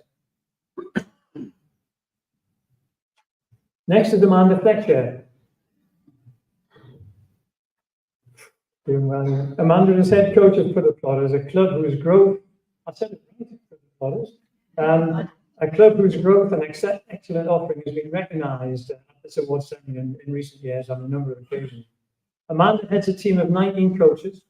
The team and the club's members commend Amanda on the way she organises and helps deliver the club's coaching programme, spending a massive amount of time designing in detail various coaching programmes for the club's 19 coaches to deliver. Her coaching style, we are told, is somewhat unique, but very effective. As well as helping improve performances, she also helps all other coaches and athletes to feel valued and respected. In the words of the nominator, Amanda's training sessions are a blaze of positivity, so well structured, and they cater for all abilities.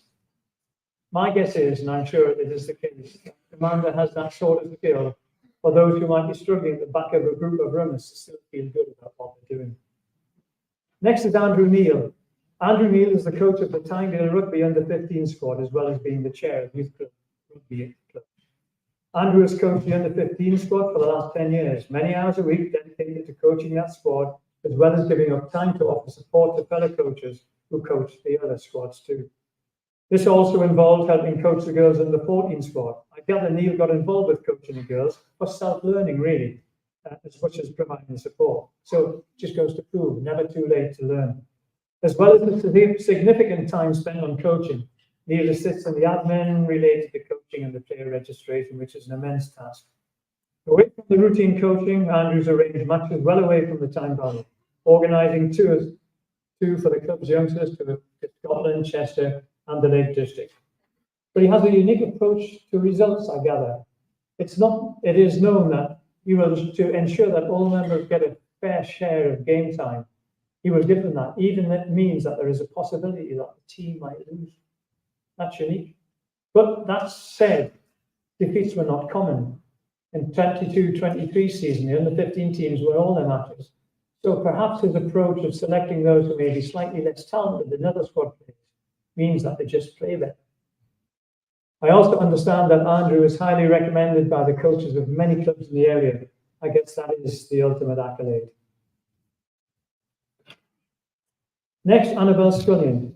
Sadly, Annabelle can't be here tonight.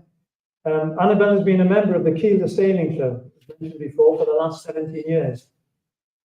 Joining at the age of 3, well, that gives her age away, which is not here. So in 2022, after many years of competing as a member of the Kestrel youth team, Annabelle decided she wanted to become a coach. In 2022, she qualified as a start windsurf instructor, and shortly after, qualified as a senior windsurf instructor. The course attended to gain that qualification as a 5-day residential course. A lot to learn. In the last year, those who Annabelle has coached have performed well in events throughout England, Wales, and France.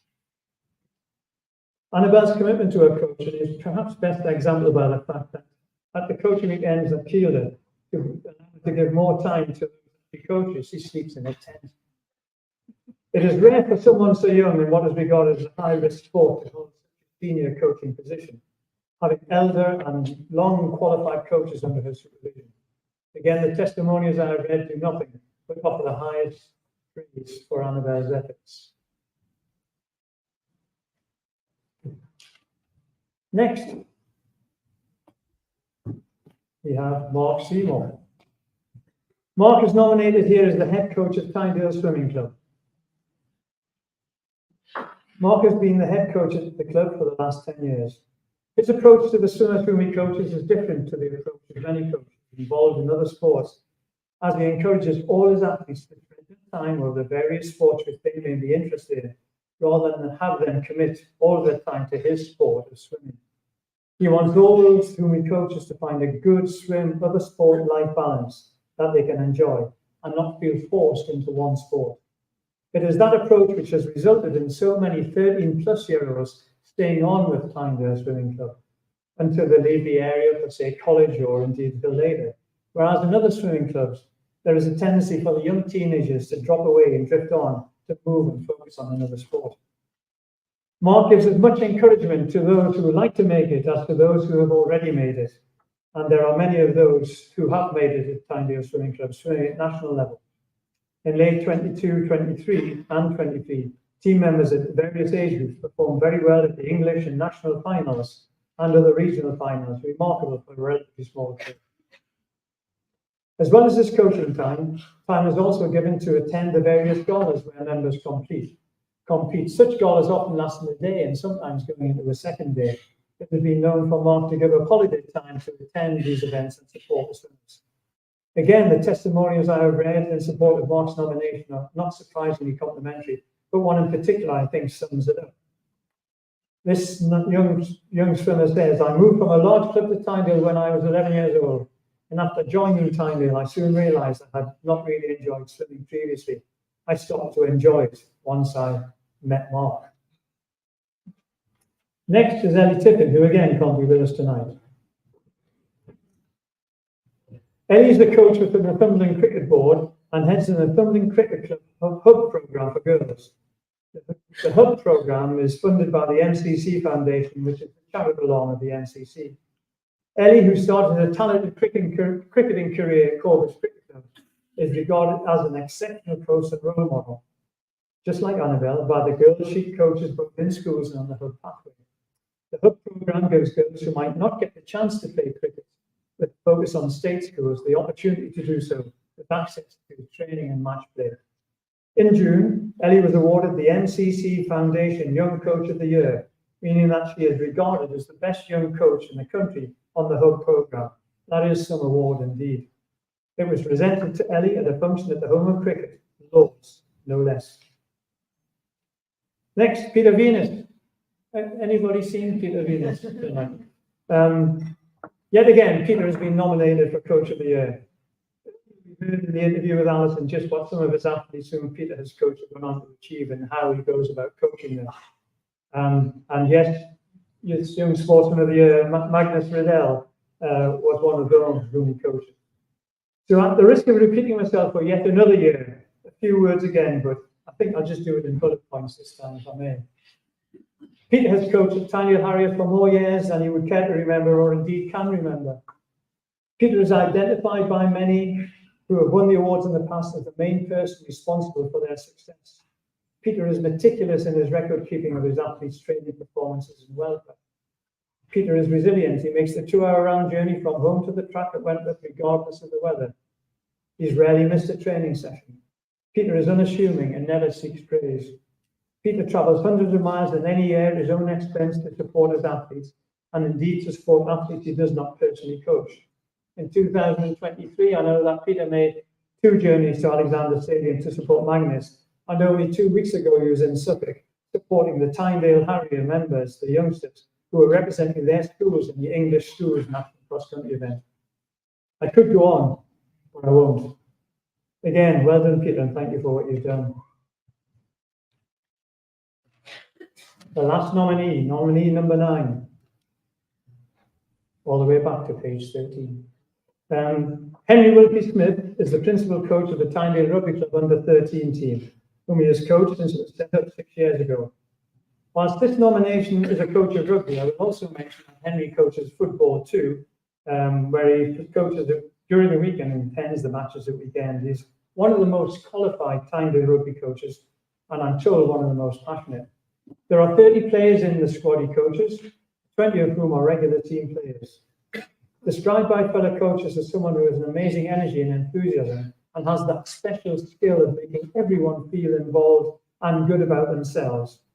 Clearly, Henry makes a positive impression on those whom he coaches, exemplified by the words of one member of the squad: "I want to be like Henry when I grow up."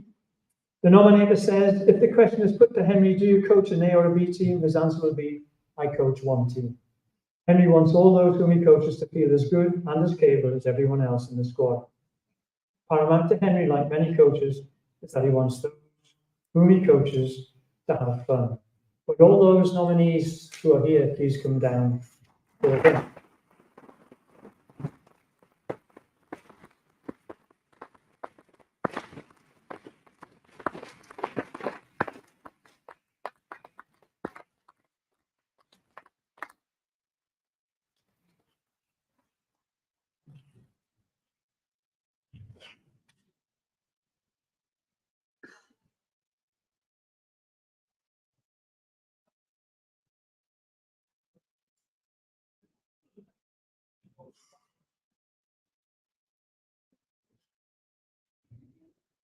Okay, and the coach of the year who will receive the Bobby Wood Memorial Trophy is Mark Seymour.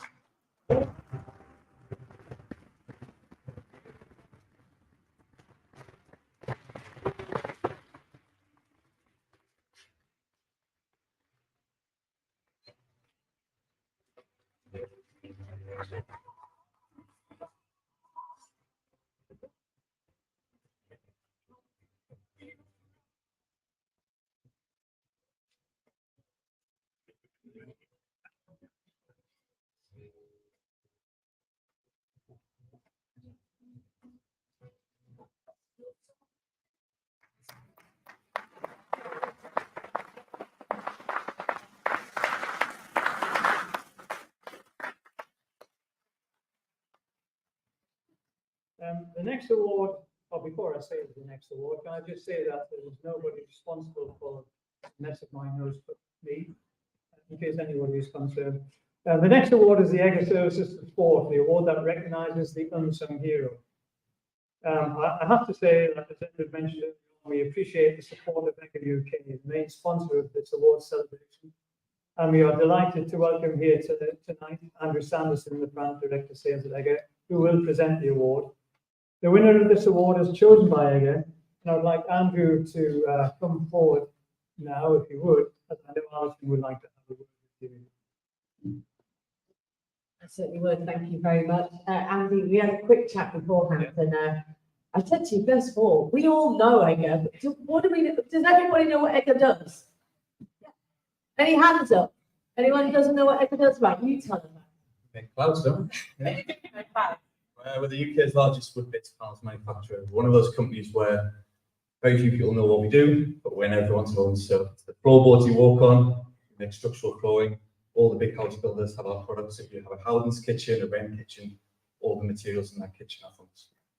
Fantastic. So there you go. That'll be the Christmas quiz sorted. But obviously, you are the biggest employer in our region, and we are indebted to you here at Sport Tynedale for your continued support of the awards. I mean, you've had a bit of a flavour of it, but you were saying that sport is in the blood at Hexham. You've got so many employees that obviously have a lot of children that are members of sports clubs, as well as them being members themselves. It is important to your sport, yeah? Yeah, absolutely. On a personal level, at a company level. So, for example, in Hexham, you know, every school holidays we have a sports camp funded by the company. So the employees, children are employees, or even grandchildren. I think we've done 600 provisioned sports days this year. And then we have what's called Egger Runs. So we will pay the entry fee for anyone that wants to do a race. We'll pay €5 per kilometre run.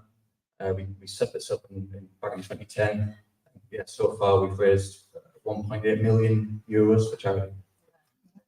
Fantastic. It is very exciting. I did say to Andy as well.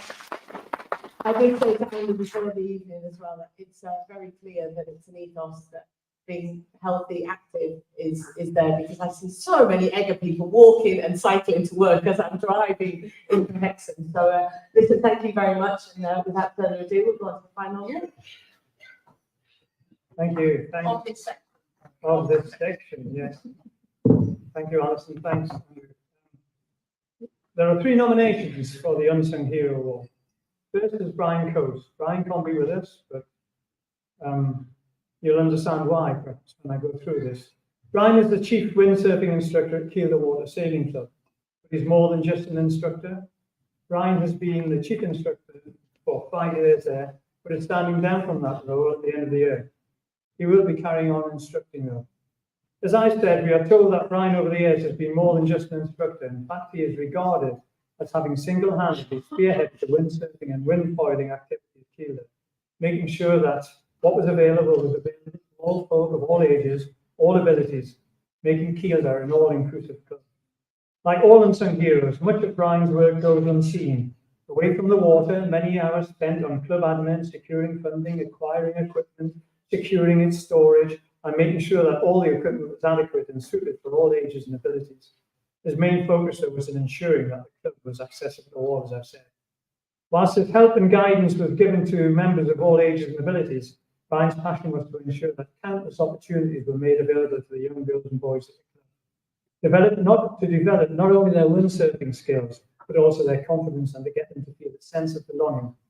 Instruction is so valuable, but creating a welcoming atmosphere is equally so, and Brian has been a master of that. Brian's involvement has resulted in Tynedale Windsurfing Club being one of the few locations north of London where windsurfing at such a high level can be enjoyed. Many members of the club, through Brian's encouragement, have gone on to obtain internationally recognised qualifications. Annabelle Scullion, I mentioned earlier, was one of those. But they were never left simply to enrol and just pursue the course. Brian was there to set them up, to help them, to mentor them before they even attended. Even if Brian was living on the doorstep of Tynedale, his time commitment would have been regarded as immense. The fact that he lives 4 hours away, and I think that's why he's not here tonight, is perhaps a classic example of his commitment, making that journey at least once a month for the whole weekend training session for 6 months of the year. Some commitment. Next is Katie Coleman. Katie has been the secretary of the junior section of Tynedale Harriers for many years, taking on that role when her children were junior members, and she's just carried on, even though her children are now properly grown up. That's a long time. After years of valuable service and very valued service, Katie is standing down from that post at the end of the year. But with the secretarial and often unseen duties, Katie has also coached junior members in track and field events twice a week, sometimes 3 times a week over the years. It was Katie who took on the responsibility of the club of selecting the junior teams for various events in the region and made the necessary arrangements to get the juniors to and back from the events. And no doubt on more than one occasion suffered the frustration of no-show athletes or the no-show transport provision. We are told that Katie has played a big part helping others grow up in every respect. When it was Harriet's task to organise and host events at Wentworth, it would be Katie who would plan the event and recruit the help of marshals from the member and parental resource and ensure that the events were smoothly run.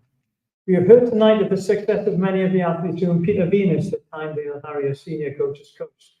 I think it's probably worth mentioning that at some point, a number of those athletes may have started their rowing venture with the support of and encouraging Courtney Kilmer giving the lead.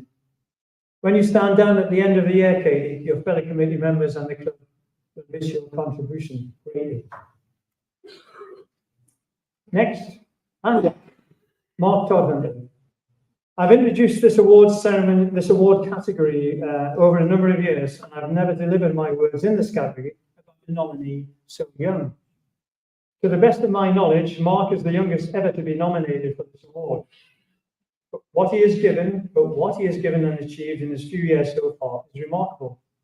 Mark was one of the founder members of the One Life Triathlon Club, joining the club, I think, about 16 years ago, and I think again at the age of 9.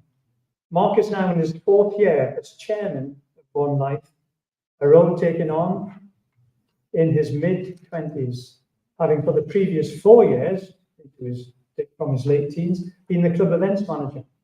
Even though he's no longer events manager, he still plays a very active, massive part in the event planning and organisation. In fact, I'm told that he still almost single-handedly, correct me if I'm wrong, organises the Holt Whistle Aquathon and remains heavily involved with the organisation of the Hexham Triathlon, which attracts triathletes from all over the region and beyond.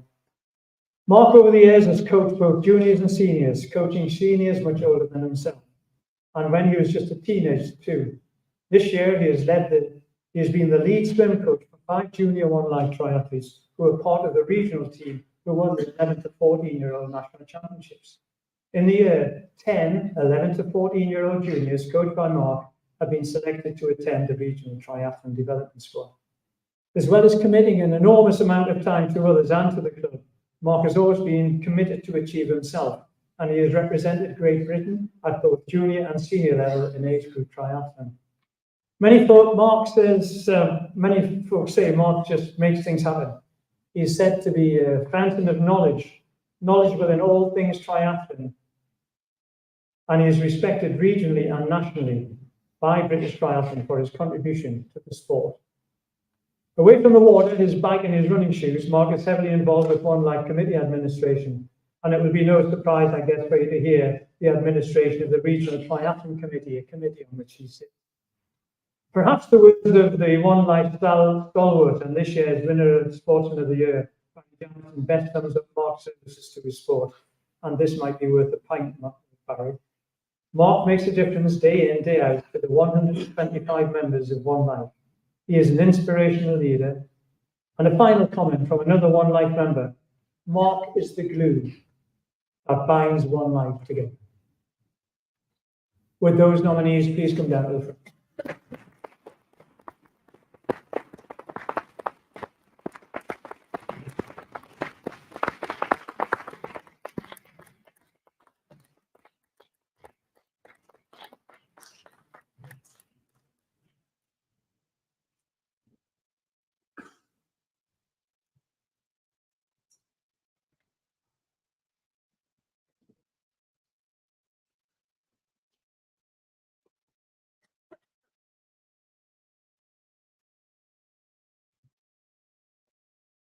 So we have Mark and Katie down at the front.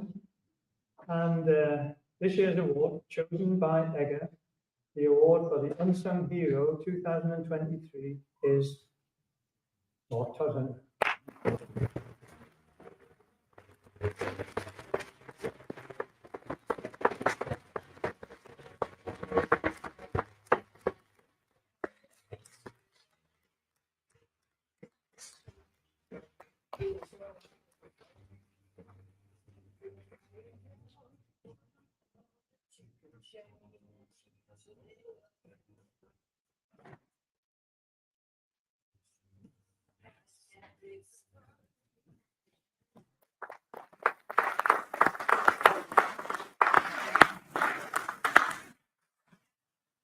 Well, thank you. Thank you for your patience over the last, whatever it was, 40 minutes or so.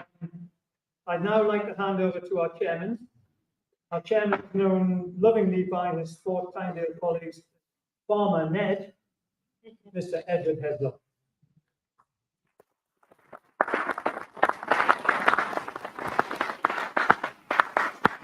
My wife and I, going by your previous comment about the wedding table. Cliff, thank you very much for that. We come to what is in effect the Victor Ladorum of the awards. And we have the Ian Turner Trophy, which is presented to the winner of all the junior categories.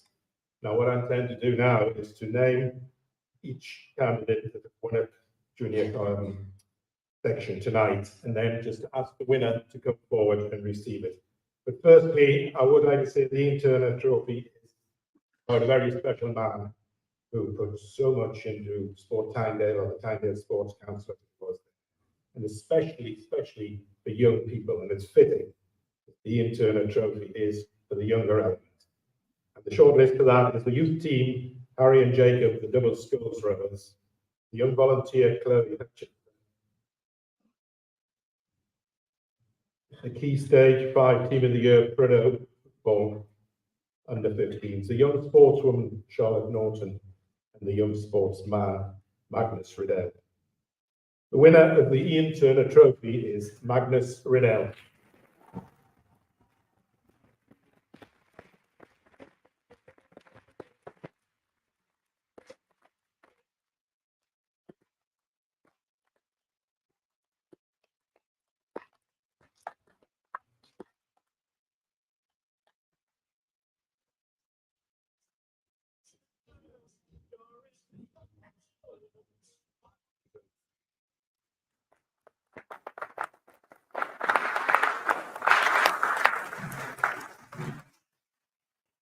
And I just from up here ask Mr. Maud at the door if Duncan has returned. Yeah, jolly good, just to get everybody lined up. So the Tynedale Trophy is for the senior groups. So the team of the year, Tynedale Cricket First 11. Club of the year, Corbridge Cricket Club. The coach, Mark Seymour. Disabled player, Ed Common. Sportswoman, Francesca Bell. Sportsman, Barry Jemison. Sports personality, Duncan Graham. And services to sport, Mark Hunter. The winner of the 2023 Tynedale Trophy is Duncan Graham.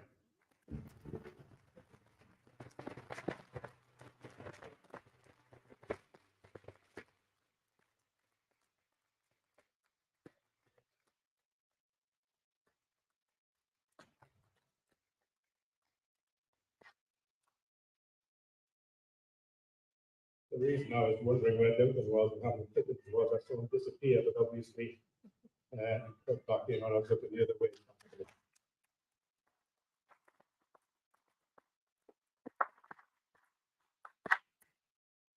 So now we come to the Stan Calvert NFU Mutual Bursary. It's awarded to a young person who has not only excelled in their sport, but who we believe can develop further their outstanding potential.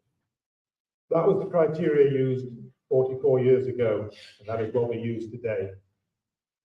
Stan Calvert was a man before his time. He recognised the challenges that young sports people faced living in such a rural location. In a time when financial assistance was virtually unheard of, he introduced this bursary to make, in his words, a difference. We're fortunate to have the support of the NFU Mutual Insurance for this award, helping us to continue making a difference. Can I ask their representative, Catherine Bowman, to join us here and present this award?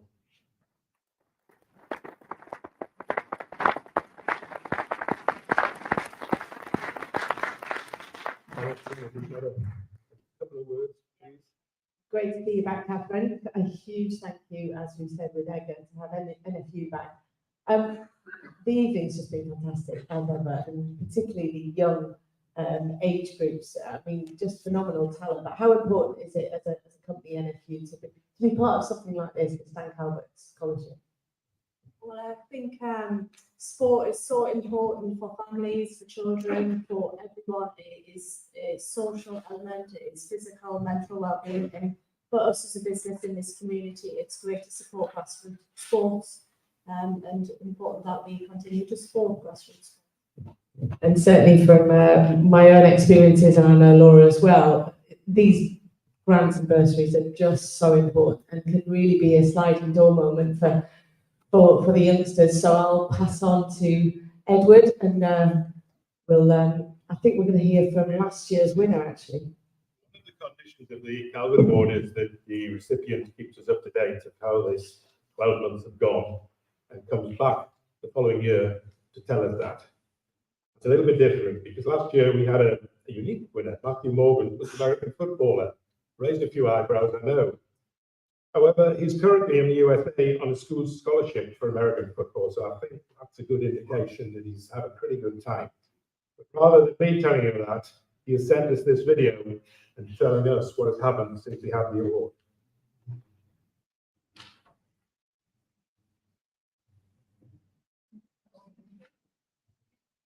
Sport Tynedale. For my sport, some of you may know, it's American football. Since I was awarded the bursary, it has allowed me to go down to South London roughly every 3 weeks for the Great Britain under-19 practices. Then, in early summer this year, I played for the Newcastle Giants, where we had an incredibly successful campaign where we won the under-19 national championship. Then, later in summer, I came out here to the States on a high school football scholarship, to play for St. Barfield School here in Charlottesville, Virginia. This year, we went 6-3, so we won 6 out of our 9 games. I'm currently now at our home field.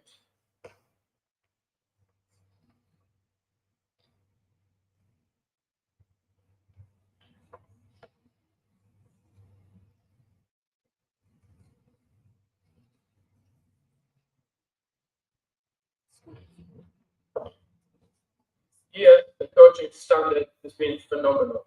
So is the game standard. My own performance and talents came on leaps and bounds from what they were back in England. Next year, I'm hoping to have another great season in the hope of chasing a college or university scholarship. Some of these teams, the top college teams, attract over 100,000 people to each of their games. Yet again, thank you so much for the bursary. It's allowed me to chase my dreams over here in America, as well as in the UK. Bye for now.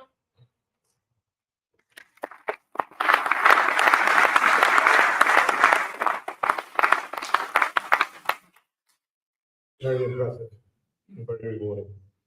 And so to this year, there are 7 candidates for this award. And they're all winners, and they will receive some financial recognition from Sport Tynedale. But the overall winner will receive the Stan Calvert NFU bursary. We've heard of all but one of these nominees already tonight, so I won't repeat too much, other than to read their names and their sports, then to announce the winner, but also asking them all to come up for this very worthy. The short list is the young cricketer of immense ability, Will Carr. An appropriately named footballer, cross-country runner with huge determination, Leonardo dos Santos. Charlotte Norton, an exceptional golfer.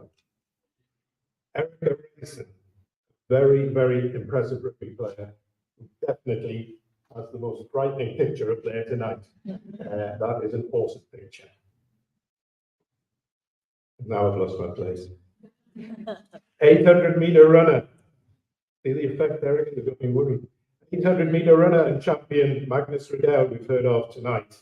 An exceptional athlete. Amelie Scott, a footballer with exceptional talent, is going to go a long way. And the final one on this short list hasn't been mentioned.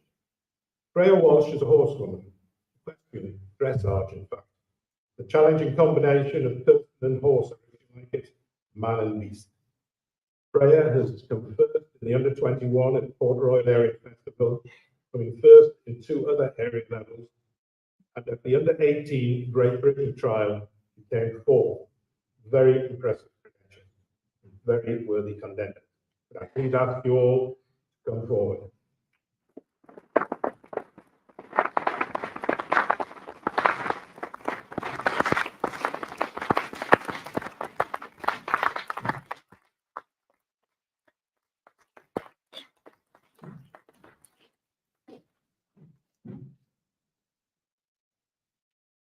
the eyes in the back of my head, reminding me that I have the checks here for the young people. What an impressive array of talent there. British champions, local champions. I look forward to the future years and recognising them with their achievements. The winner, the hat-trick on the night for Magnus Riddell.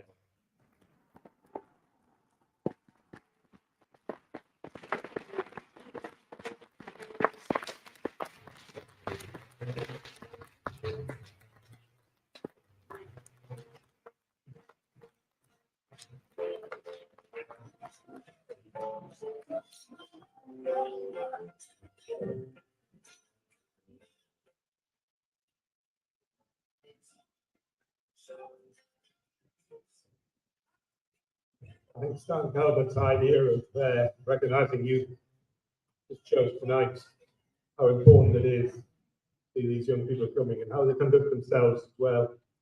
They come there with all hope, and there's one winner, but they've all got a smile on their face. And right, quite rightly so, because as I said before, they're all winners.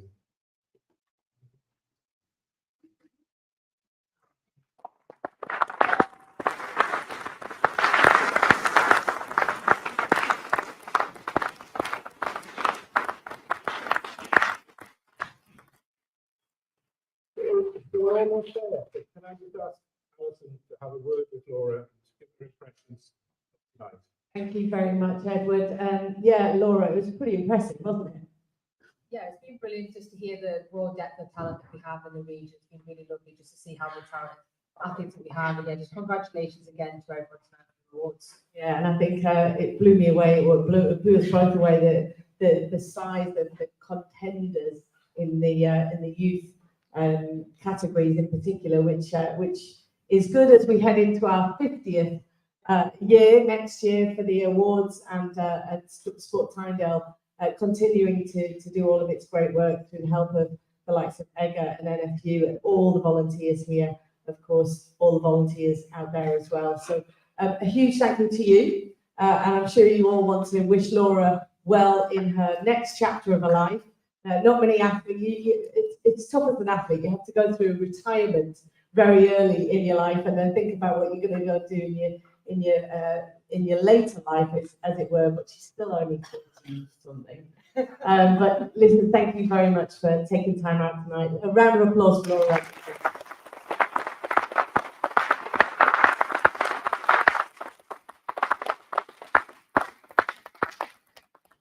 I would just like to extend my thanks again to the committee under the tutelage of Edward. Thank you again to everyone for all your hard work making this happen this evening.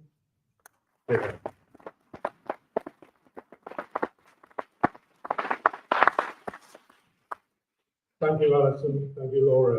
It's a pleasure to do it. I've got becomes a headache, but a lovely headache, especially when we get to this part. Now, all I've got is about 6 lines left. Thank you for your patience. I think you'll acknowledge that we've had some exceptional talent tonight, worthy of being put up there and displayed as our local talent. I thank sincerely EGA, Andrew, please Andrew, pass on our thanks to Emily Valentine, who worked so hard to put the programme together, to put all the nomination forms, the certificates and the friends and everything, despite many 11th hour changes. We're very much appreciative of that. NFU coverage and support, it's absolutely really important. You can tell that I think the NFU support for the youngsters. Hexhamtv, I think you might have run out of your slot by now, have you, or did you put a bit extra in? Thank you for covering that, and it's available. The outstanding PowerPoint work of Bryn. Yes, we had to change, we had to do this, we had to slide it upside down. In fact, I'm still convinced that young girl on the mountain bike coming down the slide was sitting the wrong way around. However, Ben, that was Ben's neck. Bryn, that was an outstanding contribution to the night to have that PowerPoint going behind us. The photographs, Ben, you came in at the 11th hour. We are so appreciative of what you've done. Thank you so much. I wish David Neil well. He's not well. I'm serious. He just had to buy around last night. He has to recover. The Hexham grant I've mentioned, it gives us what we can. Please, can we somehow get, no, I don't know if we can, but it's such a shame. People of my age remember when every detail was in, you know, when I went to Hayden Bridge and got the in paper, and it was then when I got a few runs as well, and I sort of used to buy that one more often. But it just gave local people an idea. Sadly, they seem to have other ideas. Maybe I'm an old dinosaur who. Steve Keys has kept us together and provided all the background and the paraphernalia that we need to make this go. Steve, we appreciate that. Thank you very much. The committee, as they used to say, they're a motley bunch. It's hardly my tutelage, I think. It's kind of there to keep things going and keep things working. And as we approach the 50th year, I think over the years we haven't done too badly. I'm delighted to see David here tonight, and the trophy that was presented early on in his name. But I hope we've done you well enough. And most importantly, Alison and Laura, thank you for your time. Thank you for your enthusiasm. You talked about moving on and putting something back. Well, this isn't putting something back. Come up from Leeds, even if you are going to the Beaumont for a deal, and going back. Well, yes, there's that late cabinet now, so that's the opening of past 6. No, we do appreciate you coming up here. It is a small but very sincere gesture that I asked Carol to bring forward, something I prepared earlier this afternoon. And one for Laura to take back to Leeds to show them some real nothing brings to us.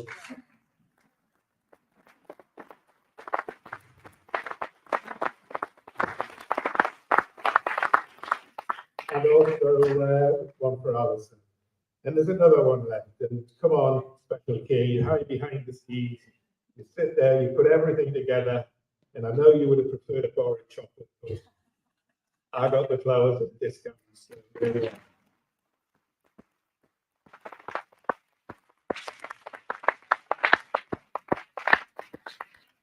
It's sometimes a shame that we have such talented people on the committee now. Before you draw breath, say what's he on about?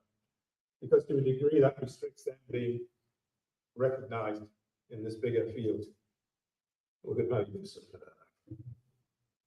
I always like to leave with what I think is an appropriate quote. I don't know how appropriate it is, but it's got a bit of American football to it. Peyton Manning was a legendary American footballer. And he said, never leave the field without having given your all. That's pretty good. And I wish you a Merry Christmas and a safe journey home.